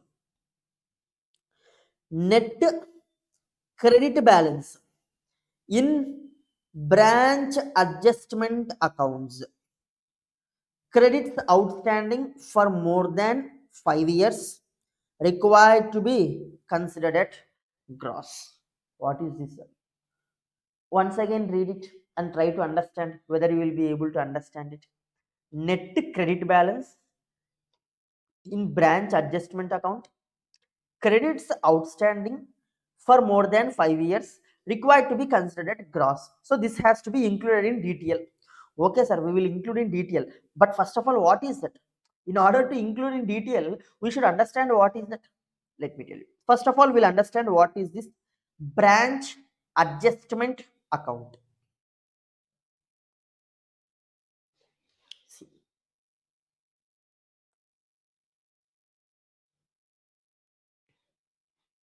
branch adjustment account. Shortly, we'll call it as BAA. See, there will be lot of situations in which this branch adjustment account will be used.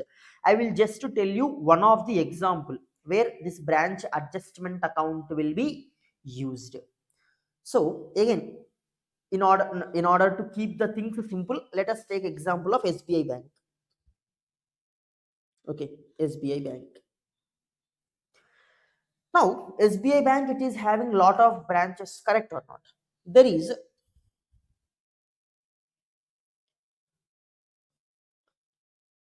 Hyderabad branch of SBI and there is Mumbai branch of SBI. Okay, these two branches. Now, Mr. Bittu.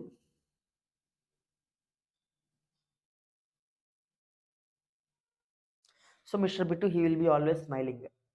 Mr. Bittu, he is having a bank account with SBI in Hyderabad branch. So in Hyderabad branch, Mr. Bittu is having a bank account of SBI. So in the bank account of SBI, there is some 2 lakh rupees. So Mr. Bittu is having 2 lakh rupees in his bank account of SBI Bank, which is of Hyderabad branch. Now, for his articleship or for some reason, he went to Mumbai. So now Mr. Bittu, he is in Mumbai. He came to Mumbai. Now he wanted some money in Mumbai. Of course, in his SBI branch account, SBI bank account of Hyderabad branch, he is having 2 lakh rupees. Now he will go to Mumbai branch of SBI and he will withdraw 1 lakh rupees from his account. Is it possible? Of course, it is possible. You can go to any branch and you can withdraw your money that is available right in your bank account. Right. So here Bittu, he went to Mumbai branch of SBI Bank and he has withdrawn 1 lakh rupees. Now, what entry Mumbai branch will pass?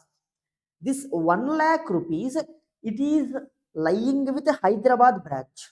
But for Mr. Bittu, Mumbai branch's own amount is paid So here Mumbai branch has to receive 1 lakh rupee from Hyderabad branch, correct or not?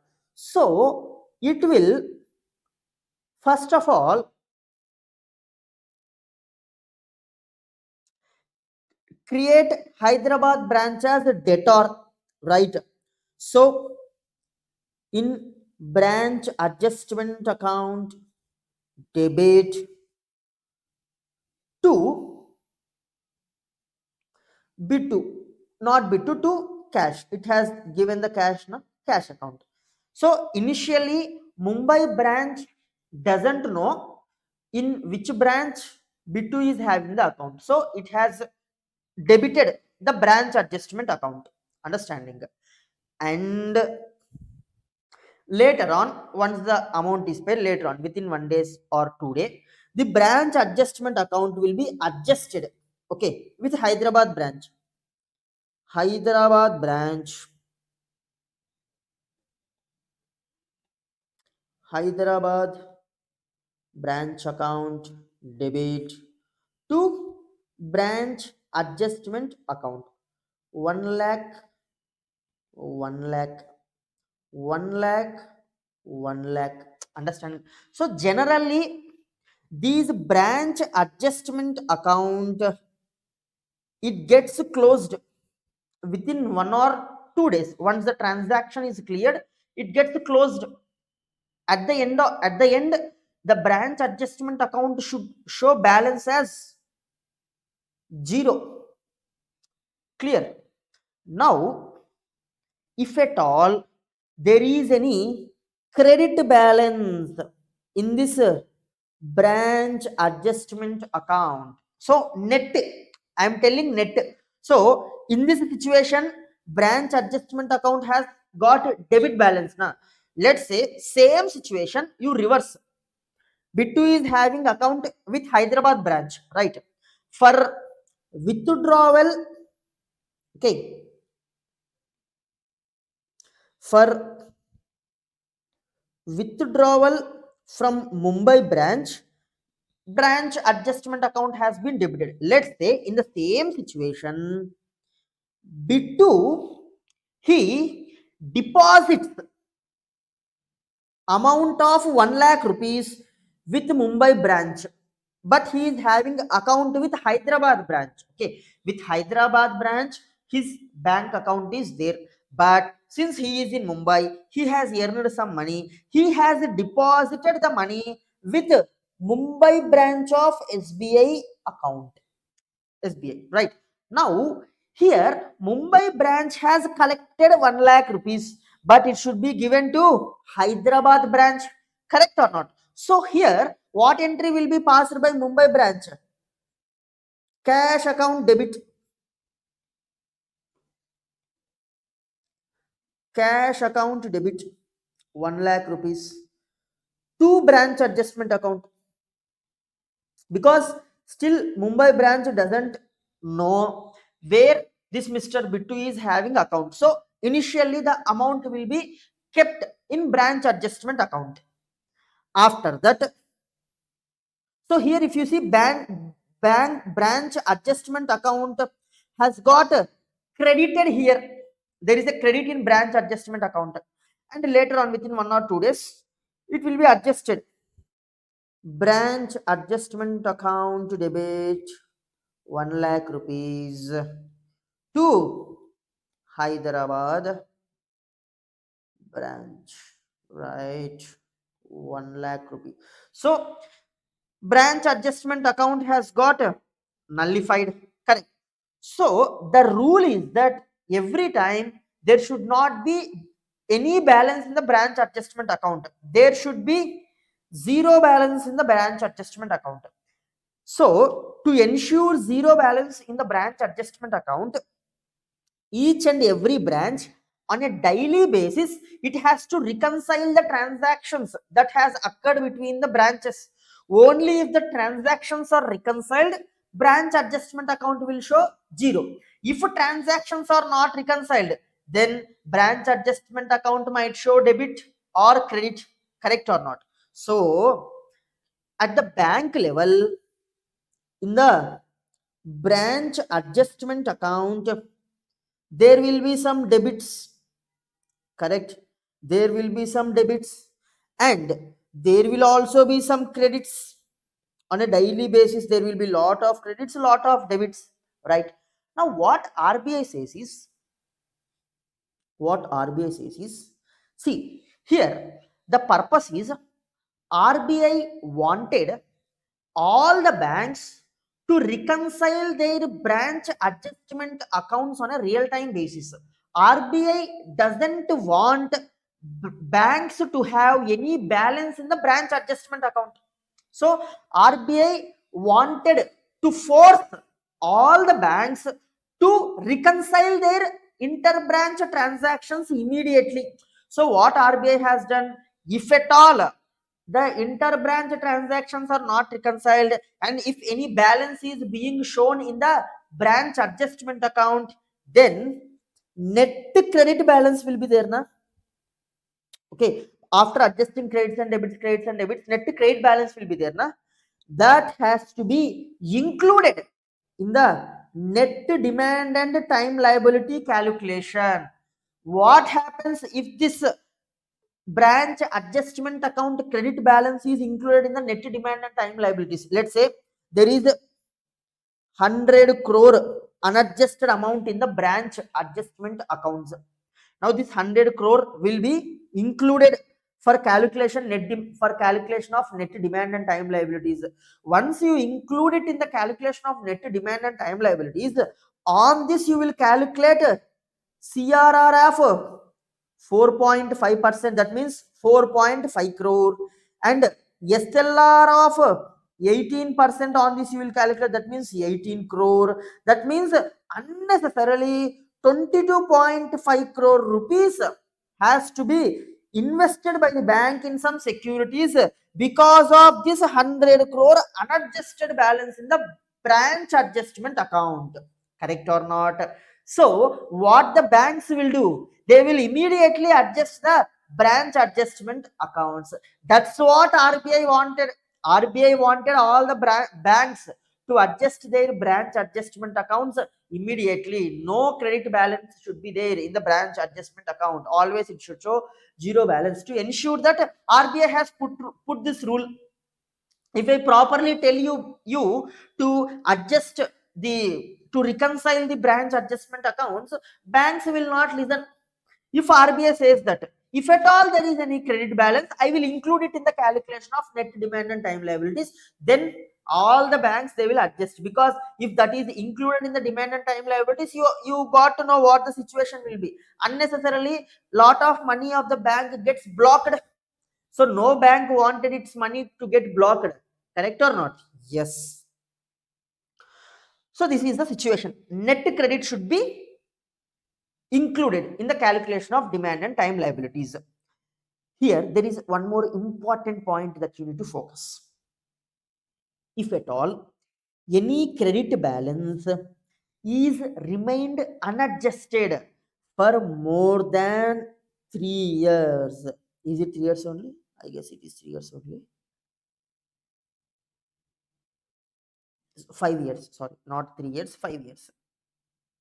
So if any individual credit balance is remained unadjusted for more than 5 years, so it's been 5 years, but still that credit balance didn't got adjusted, a particular credit balance, then with respect to that credit balance, on a gross basis you will include in the calculation of net demand and time liabilities. You will not adjust this with the debits. Okay, this you will include on a gross basis. Let's say a particular credit worth 200 crore rupees is remaining like that only, unadjusted for more than 5 years. In such a situation, this credit balance will be on a gross basis included in the net demand and time liabilities without adjusting the debits. Clear? Yes. So how this will work? Let's say there is a credit worth 2 crore. Okay, let us take in lakhs. So there is a credit worth 2 lakhs. All these are credits. Okay, there is another credit worth 3 lakh, 4 lakh, 10 lakh, 15 lakh. Okay, so this 2 lakh credit is remaining unadjusted for more than 1 year. This is unadjusted for more than 2 years. Okay, this is unadjusted for more than 2 years. You need to properly observe this. This 4 lakh is unadjusted for more than 6 months. This 10 lakhs is remaining unadjusted for more than 5 years. Okay, this is unadjusted for more than 5 years. 15 lakhs is remaining unadjusted for more than 1 month. Okay, and there are also debits. Okay, there are also debits into this. See, all these debits or credits are present in branch adjustment account. Okay, there are also debits. So there is a debit. Let's say total of the debits. Okay, total of the debits, total of the credits. Here 2 plus 3 plus 4 plus 10 plus 15. How much it will be? 34 crores, right? Total of credits is 34. Okay, 340 lakhs. 340 lakhs, 34 lakhs. Yes. So total of credits is 34 lakhs. Let's say total of debits. Okay, there are some 4 or 5 debits. Total of those debits is 20 lakhs. Okay, now if you see on a net basis, there is a 14 lakh credit.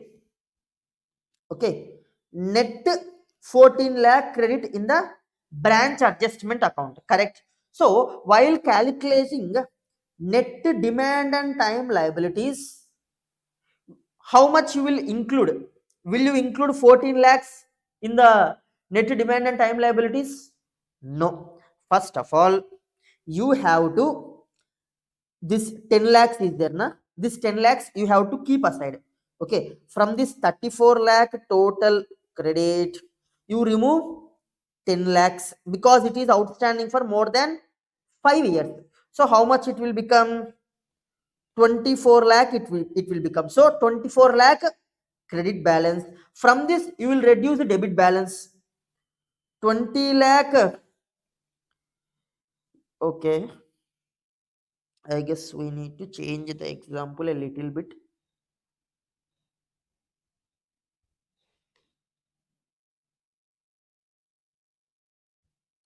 Let's say total debits. Total debits are, for example, not 20 lakhs. Total debits is 30 lakhs. Okay, total debits is 30 lakhs. So net how much it will become? If you net this, it will become 4 lakh, right? Now will you include 4 lakh in the net demand and time liabilities? No. How much will include is 34 lakhs is there, na? 34 lakh minus more than 5 years, 10 lakhs is credit which is outstanding. So you will reduce 10 lakhs, it will become 24 lakhs.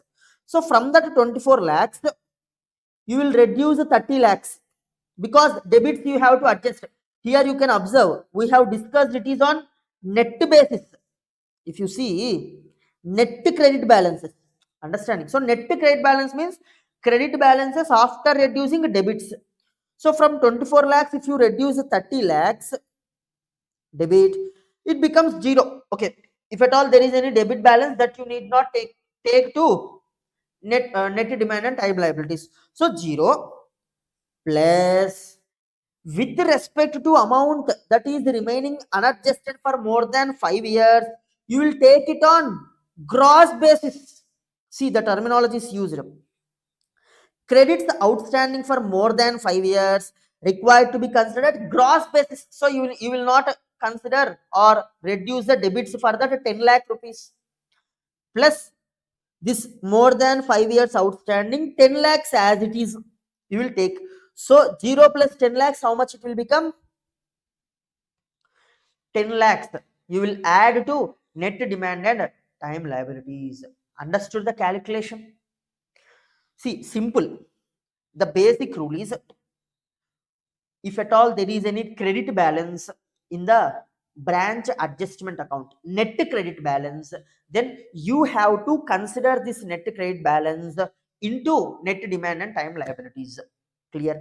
Next, if at all in the credits of branch adjustment accounts, okay, in the credits of branch adjustment account, any credit is outstanding for more than 5 years, then with respect to such a credit you should not adjust the debit balance. On a gross basis you need to include it into the net demand and time liabilities. Got it? Yes. See how much logical it is. It is just one line point, but there is a lot of logic involved behind it.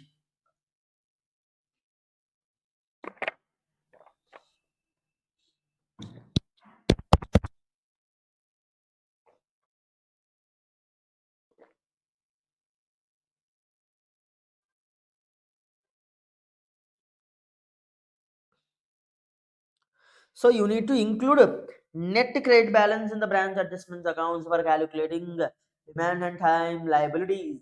Right? Yeah. Next, moving to next point. Borrowings from abroad by banks in India needs to be considered as liabilities to others, and thus needs to be considered at gross level, unlike liabilities towards banking system in India, which are permitted to be netted off against assets towards banking system in India. Thus, the adverse balance in nostro mirror account needs to be considered as liabilities to others. What is this, sir? Let me explain you. So, what they are saying is, let's say an Indian bank, an Indian bank, that is SBI Bank. It has taken loan from foreign bank. Okay, let's say it has taken loan worth 10 crore from foreign bank. Okay, it has taken in dollars, but you convert it into rupees, it comes to be 10 crore. SBI Bank, Indian bank, taken 10 crore loan from foreign bank. This is a liability for SBI Bank, right? So this is liability.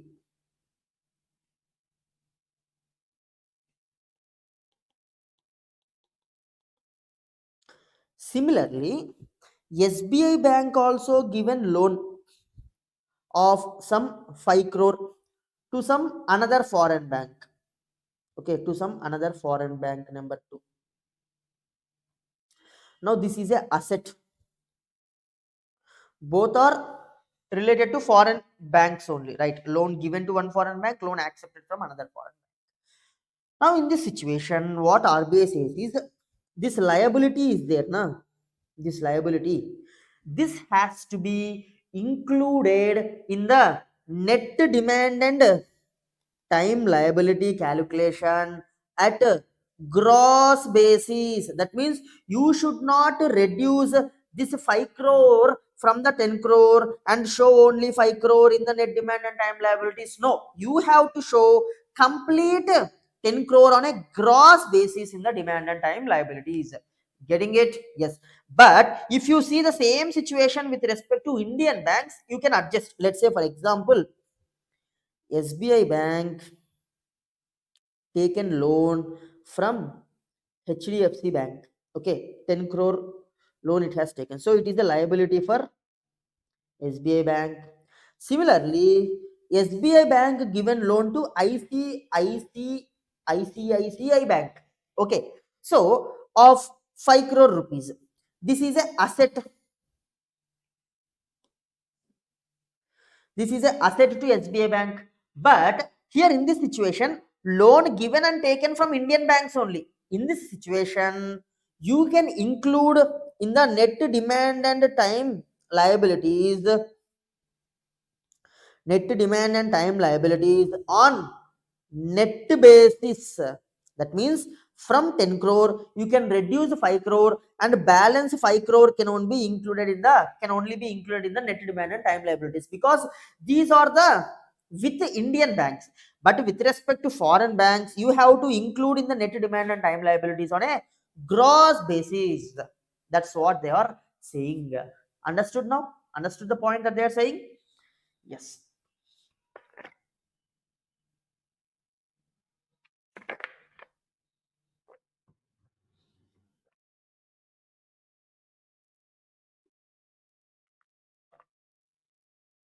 See, once again, I will read it so that you will be able to properly remember it, and once try to correlate with the example that I have given.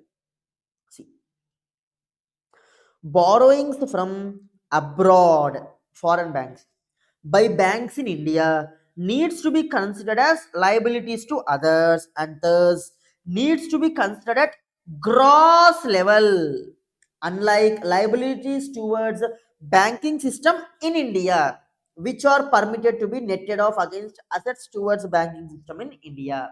Understood? Thus, adverse balance in nostro mirror account needs to be considered as liability to others. Now, what is this nostro mirror account? Nostro account. What is meant by nostro account?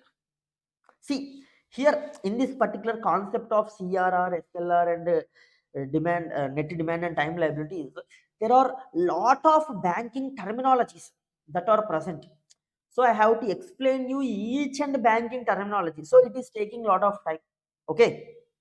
Hope you are enjoying this particular discussion. From my side, I am thoroughly enjoying explaining all these things to you. So nostro account. SBI Bank is there, no? SBI Bank, it will have account with foreign bank. Okay, let's say Bank of America. America. SBI Bank will maintain its account with Bank of America. You will call it as nostro account. That means account of Indian bank with a foreign bank is nostro account. Now, the currency in this nostro account will be in foreign currency, not Indian currency. So it will be mostly in US dollars. That is nostro account. Now, SBI Bank will maintain a mirror of nostro account. Okay, nostro mirror account. So whatever the account of SBI that the Bank of America is maintaining, the same transactions as it is, SBI also will maintain with itself, so that to get an idea of what transactions are taking place in its nostro account, the same transactions will get reflected in the nostro mirror account. So if you stand in front of mirror, how your face will look like. Similarly, the transactions of nostro account will be as it is there in the nostro mirror account, but from the SBI's, for the purpose of SBI's reconciliation. Understanding? Yes. So that is nostro mirror account. So what they are saying is, yeah, sorry. So nostro mirror account means the exact copy of nostro account that will be maintained by SBI Bank for its reference. Clear? So in this nostro account, in this nostro mirror account, if at all there is any unadjusted balance, credit balance, that should be included into demand and time liability calculation. Getting it?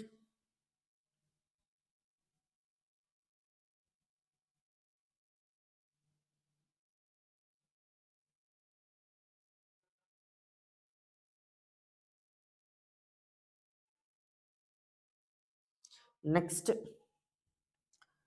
interest accrued on deposits should be calculated on each reporting fortnight. This is the common point, not the inclusion into demand and time liability. They are just saying, sorry, this is also inclusion only.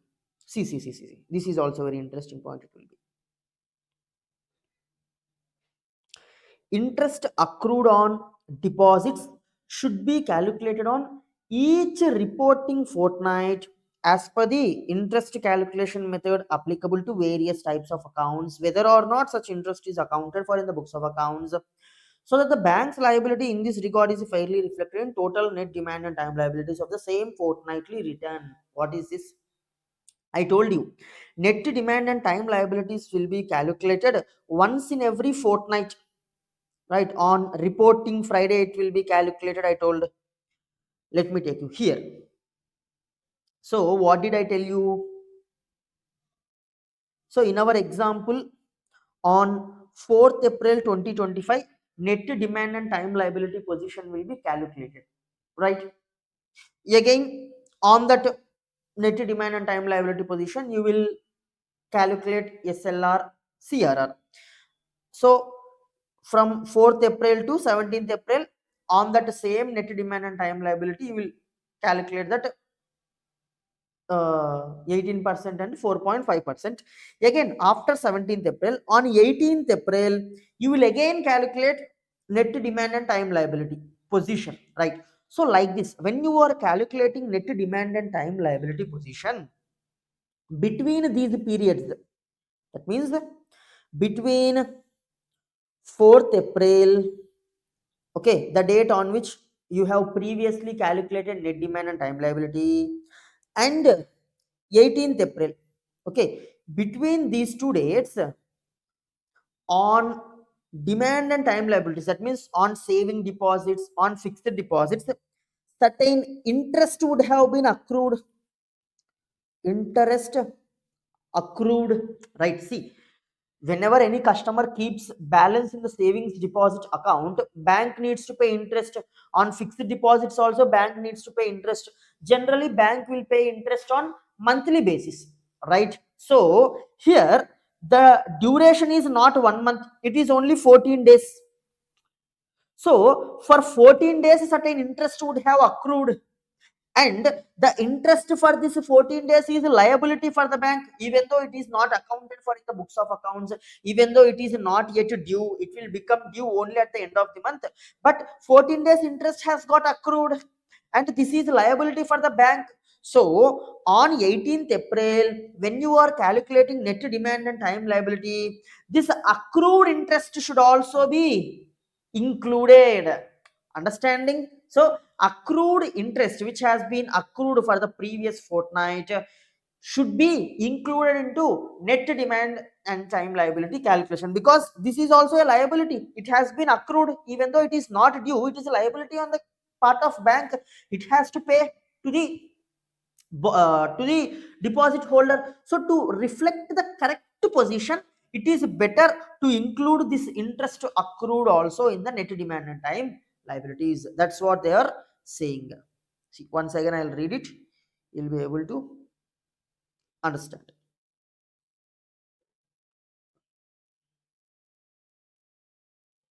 See,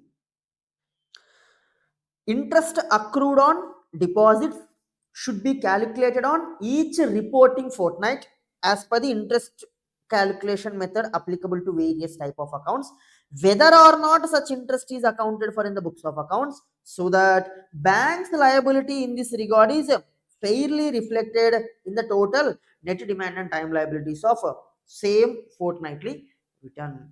Got it? So the interest accrued should also be included into net demand and time liability calculation. Next, cash collaterals received under collateralized derivative transactions, as these are in the nature of outside liabilities. So in that example of forward exchange transaction, basically derivative transaction. So whenever bank is entering into any derivative transaction, the customer, okay, customer, he will deposit certain amount with the bank. Just like the best example for derivative is options, futures, right? Whenever you are entering into option transaction, future transaction, you will invest a certain amount, premium you will pay, option premium, that is nothing but a liability for the option seller. So at the end of the uh, period, when option gets expired, based on the position, either the seller will receive the money or he will pay the amount to the option purchaser. So that amount which has been initially collected is a liability on part of option seller. The same rule will apply here also. So that amount that has been taken by the bank is a liability and which should be included into net demand and time liabilities calculation. Next, reconciliation of nostro accounts with nostro mirror account. I already told you, you need to reconcile nostro account with nostro mirror account. What is meant by nostro account? I told you, the bank account of a Indian bank with the foreign bank is nostro account. The same mirror which the Indian bank will maintain with it for the reference purpose is, or for the reconciliation purpose, is nostro mirror account. So you will reconcile nostro account and nostro mirror account. Both should be same. If at all there is any unadjusted balance, see, with nostro mirror accounts needs to be scrutinized carefully to analyze, ascertain if any inward remittances are received on behalf of customers, constituents of the bank, and have remained unaccounted, and or any other debit entries have remained unaccounted and or pertaining to any liabilities of the bank. So if at all there is any unadjusted balance in the nostro mirror account, that should be included in the net demand and time liability calculation, because nostro account and nostro mirror account, the amounts of both these accounts should match, right? The net should be zero. There should not be any balance lying in the nostro mirror account. So to ensure that banks will on a timely basis reconcile their nostro account and nostro mirror account, RBI has kept this rule, wherein if at all there is any unadjusted balance, a credit balance in the nostro mirror account, that amount should be included in the demand and time liability calculation. Clear? Yes.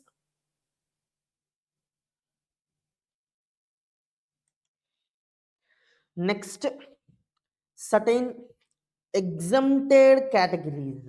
Exempted from what?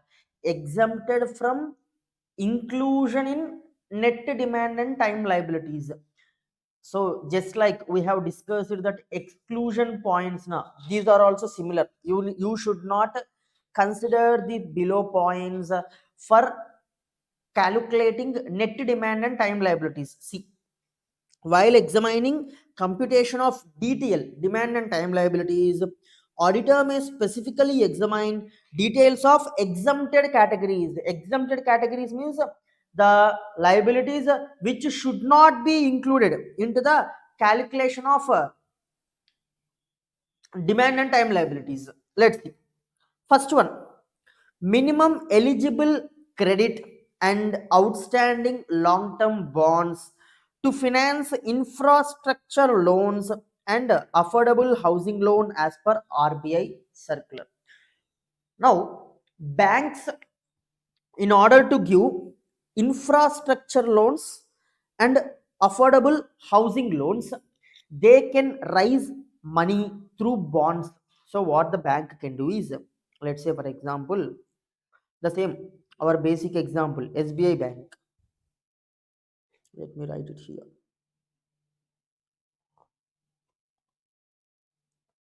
So SBI bank, it can issue bonds to public and raise money by issuing bonds to public.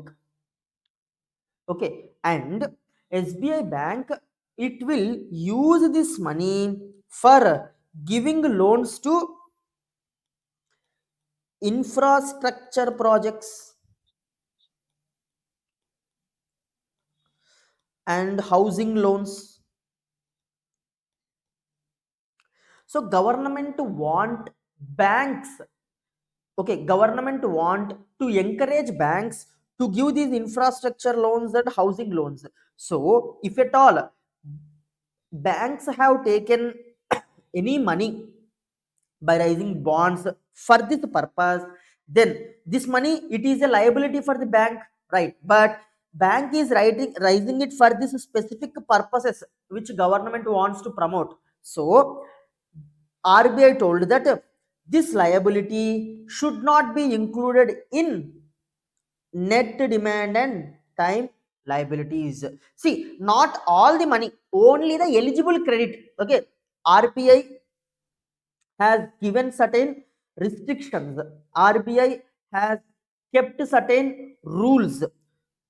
So only if the credit that the bank is giving, the loans that the bank is giving falls under this eligible restrictions, only then to that portion the money will not be included, the liability will not be included in the net demand and time liabilities. Let's say for example, SBI bank has raised some 1,000 crores by issuing long term bonds for this purpose. Of this 1,000 crores, only 500 crores is falling as eligible credit. Only 500 crores is falling as eligible credit. Then only 500 crore is exempted from inclusion in net demand and time liabilities. The remaining 500 crores should be included in the net demand and time liabilities. Understanding, only to the eligible portion it will be exempted. Clear? Yes, sir. Clear, sir. Okay. Next.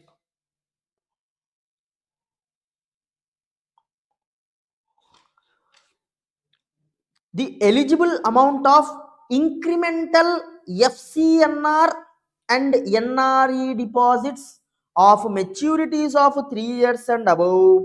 The auditor should also verify loans out of FCNR deposits and interbank foreign currency deposits. For reporting in Form A return, banks should convert their foreign exchange assets liabilities in USD, GBP, JPY, and Euro into INR at RBI reference rate. For other currencies, consider the New York rate for conversion into USD. Sir, what is this, sir? You are reading like a blah blah blah blah blah. I'll explain you, don't worry. See, even though I read it, I know that you will not understand. That's why I have read it just in a fast fashion, fast manner. Now I will explain you.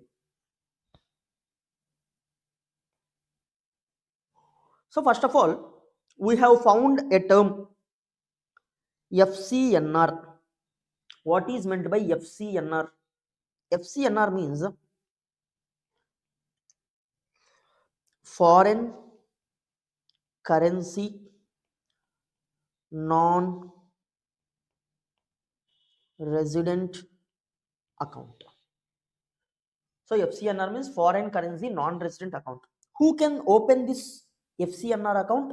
Only NRIs. NRI means non-required Indians. No, non-resident Indians, right? So only NRIs can open this foreign currency non-resident account. Now NRI means they will be earning foreign currency. Their income will be mostly in the foreign currency, right? US dollars they will be earning. That amount that they have earned, they will deposit in the bank account, right? So they can deposit their foreign currency earnings directly into this FCNR account. So the currency denomination of this FCNR will be in dollars. It will be not in rupees. Understand? Now let's say, see, almost each and every Indian bank offers this FCNR facility. Let's say for example SBI bank.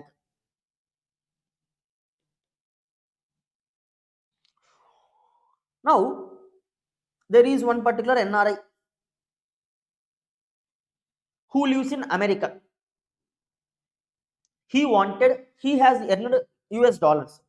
He wanted to deposit his US earnings in a bank account. So he has opened FCNR account with SBI bank. So in case of FCNR account, the bank account will be with the Indian bank only, and you can deposit directly the dollars into FCNR account. That is the advantage. Now NRI has deposited some $1 lakh into his FCNR account. Now tell me, is this $1 lakh a liability to SBI bank or not? Yes, of course it is a liability, because that amount doesn't belong to SBI bank. It belongs to NRI. So it is a liability for the SBI Bank. Now, RBI wanted to encourage all the banks to accept more and more foreign currency.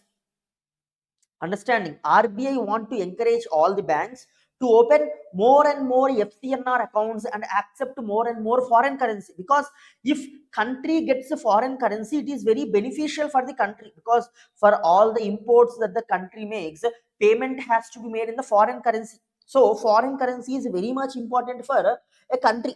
So RBI wants to encourage all the banks to open more FCNR accounts and accept more foreign currency. So what RBI said is, whatever the liability that bank gets because of FCNR account, and that liability also, see, not for all the amounts that are deposited. If the tenure is more than 3 years, so NRI has deposited foreign currency into FCNR account, and he keeps that money with that FCNR account for 3 years. That means there is a that is a kind of fixed deposit for more than 3 years. Only then that kind of deposit or that kind of liability of the bank need not be included into demand and time liability calculation.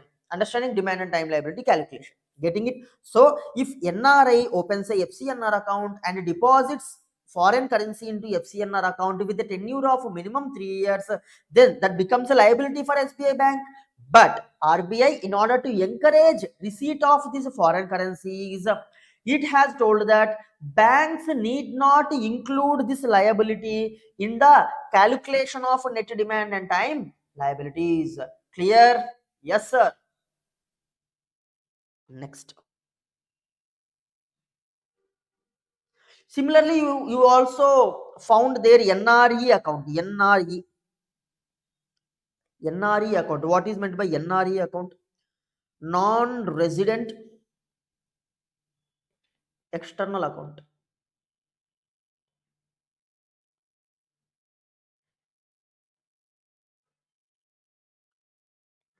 See, this NRE account also can be opened only by NRI.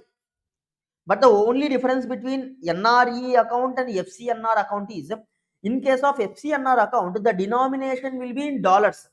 But NRE account denomination will be in rupees.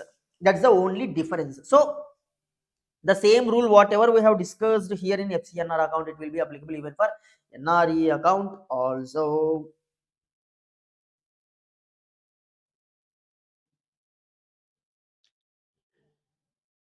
Okay. Yes. Next point, number C. As per RBI circular on maintenance of CRR, SLR on foreign currency assets or liabilities, reference rate for INR or USD and exchange rate of other major currencies. This is a circular given by RBI. This is name of the circular. Basically, Indian banks will be having liabilities towards foreign banks. So that liabilities needs to be converted into Indian rupees at the time of including them into demand and time liabilities. So for that conversion, which conversion rate has to be taken, on that guidance will be given by this circular. So what it says, see, for conversion of foreign currency assets, liabilities, reference rate from FBIL. FBIL is a separate company. See, Financial Benchmarks India Private Limited, which will issue conversion rates of currencies. So, conversion rate issued by FBIL should be taken.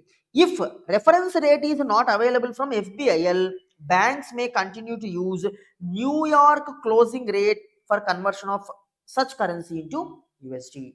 Got it? So, for conversion of foreign liabilities, foreign assets into Indian rupees, you have to use rate prescribed by FBIL. If FBIL rate is not available, then use the rate, common rate, which is New York closing rate. Got it? Yes. Next.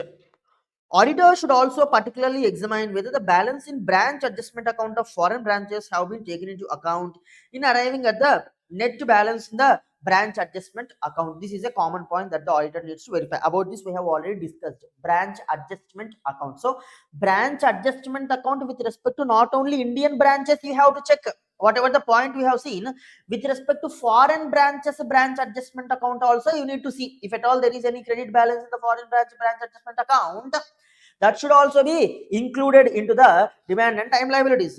Clear? Yes.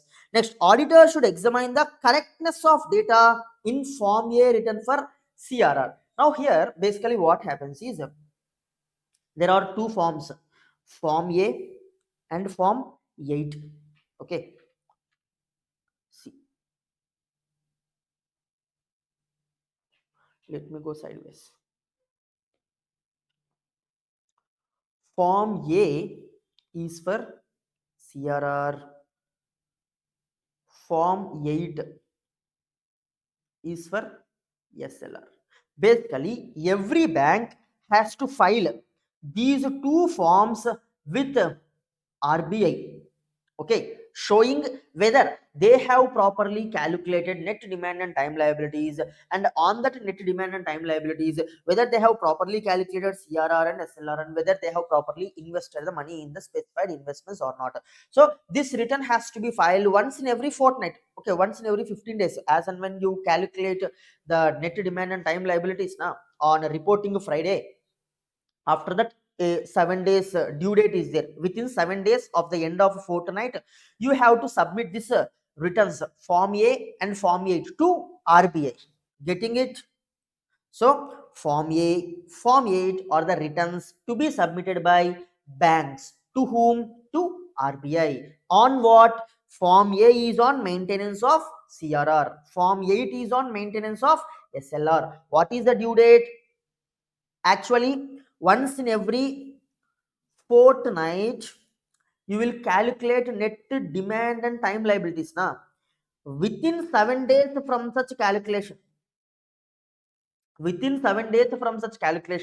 you have to file this Form A and Form 8 with RBI. Clear? Yes.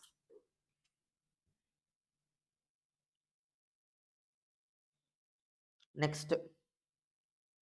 Okay, before discussing 9 point, we will once go through that CRR, and these points I have explained you, but I haven't read it from the book, right? I will once read these points from the book.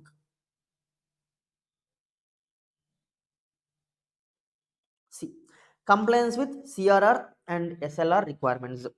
Cash reserve ratio is a specified minimum fraction of total deposits of customers which commercial banks have to hold as reserves either in cash or as deposits with a central bank. So this cash reserve ratio, you can maintain that 4.5% as cash with you only, or deposit with central bank. Central bank means nothing but RBI. So in these two formats, you have to maintain that 4.5% CRR. Okay, either as cash with you or deposit with RBI.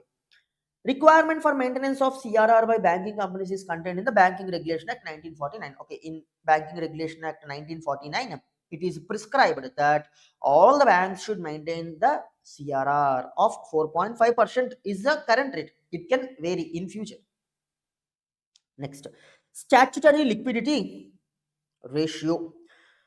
SLR is a requirement that every scheduled commercial bank in India is required to maintain in the form of certain liquid assets such as gold, cash, government approved securities before providing credit to the customers. Currently, this ratio is 18%, which you can maintain in all these assets. Next, statutory central auditor has to verify compliance with SLR requirements of 12 odd dates in different months of fiscal year, not being Friday. The resultant report is to be sent to the top management of the bank and to Reserve Bank. Now, okay, bank will calculate net demand and time liabilities on every reporting of Friday. One, it will do for every fortnight, and it will maintain CRR, SLR. What the auditor should do? Auditor should verify during the audit whether bank has properly maintained this CRR and SLR or not. For that, what the auditor has to do? Auditor has to select 12 random dates in the year.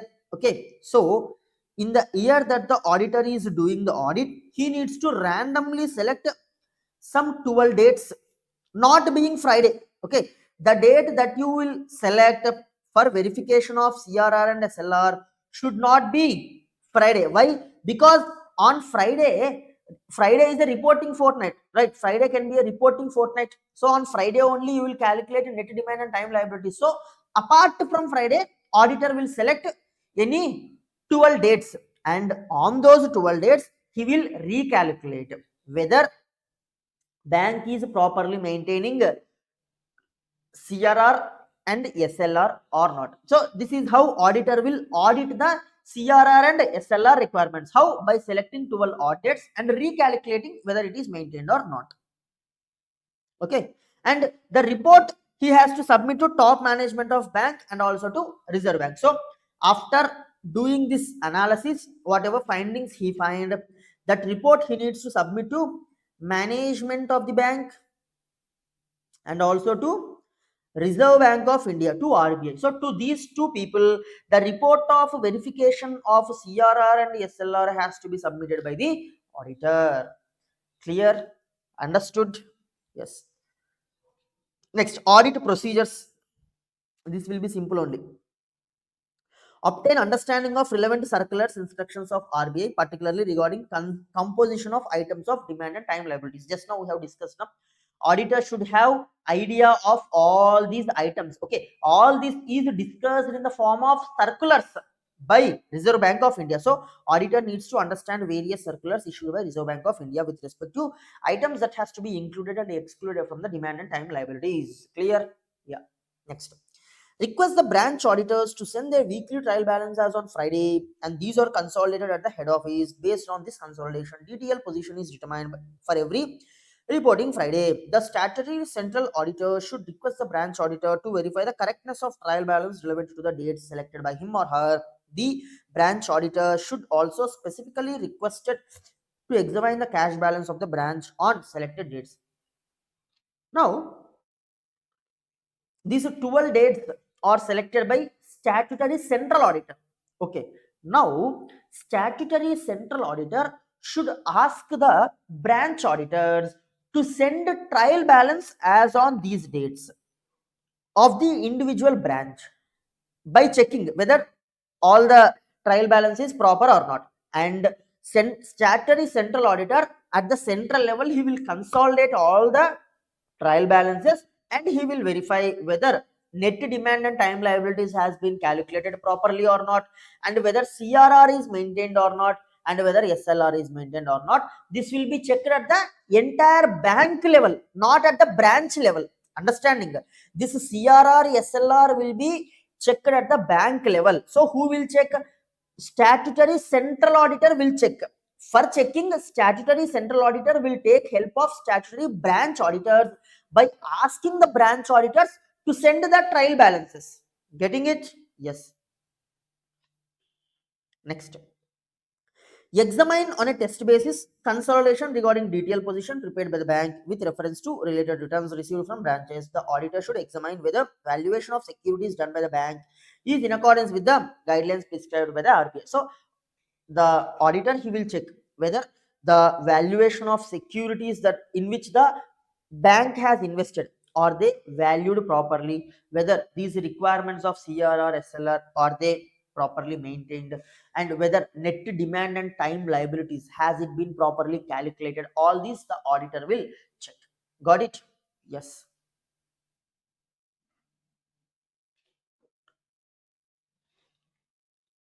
Next, as stated in the preceding paragraph, which we have discussed just now, a considerable part of information required by the statutory central auditor. Yes, CA means statutory central auditor, not statutory chartered accountant. Okay, it is statutory central auditor. For reporting on compliance with SLR requirements will flow from branches. I told you now, the reporting, whatever information is required by the statutory central auditor for reporting on SLR and CRR, that information will come from the branch auditors. It is suggested that relevant information pertaining to branches within the region may be consolidated at region level. The auditor of region concerned should verify the same in the manner described in the above paragraphs and report on the same. The consolidated statement should also be countersigned by the regional manager. So they are asking you to repeat this process at the region level. Basically, for the bank, it the branches will be divided on region wise. Okay, so each state can be kept as one region, or entire South India can be kept as one region, west can be kept as one region, central can be kept as one region. Based on bank rules, it depends region, so it will classify the branches region wise. So whatever this consolidation of a trial balance and verification of a DTL, verification of SRR, SLR and CRR will be verified at the entire head office level. Once verify it at the region level also by the regional auditors and the regional managers. That's what they are saying. The auditor at the central level should apply the audit procedures listed in the above paragraph to overall consolidation prepared for the banks as a whole. Where such a procedure is followed, statutory central auditor should adequately describe the same in his certificate. So this is how you will verify SLR and CRR and the related net demand and time liabilities. So by this we have completed discussion of cash reserve ratio, statutory liquidity ratio. So I guess we almost took around 2.5 hours for this concept. See, whatever the time that we have spent on this discussion, it is worth spending that much amount of time, because there are lot of points involved in this discussion which should be understood by you. Because see, suddenly these days ICAI is testing the students from unexpected areas. So who knows, tomorrow they might give a 10-mark case scenario based MCQ from this concept, right? So if we don't properly understand this concept, we will be not able to solve that concept or that MCQ properly, right? So I hope you clearly understood the discussion of CRR and SLR. Yes, so I'll be winding up this class as of now. The remaining concepts we will see in the next class. Okay.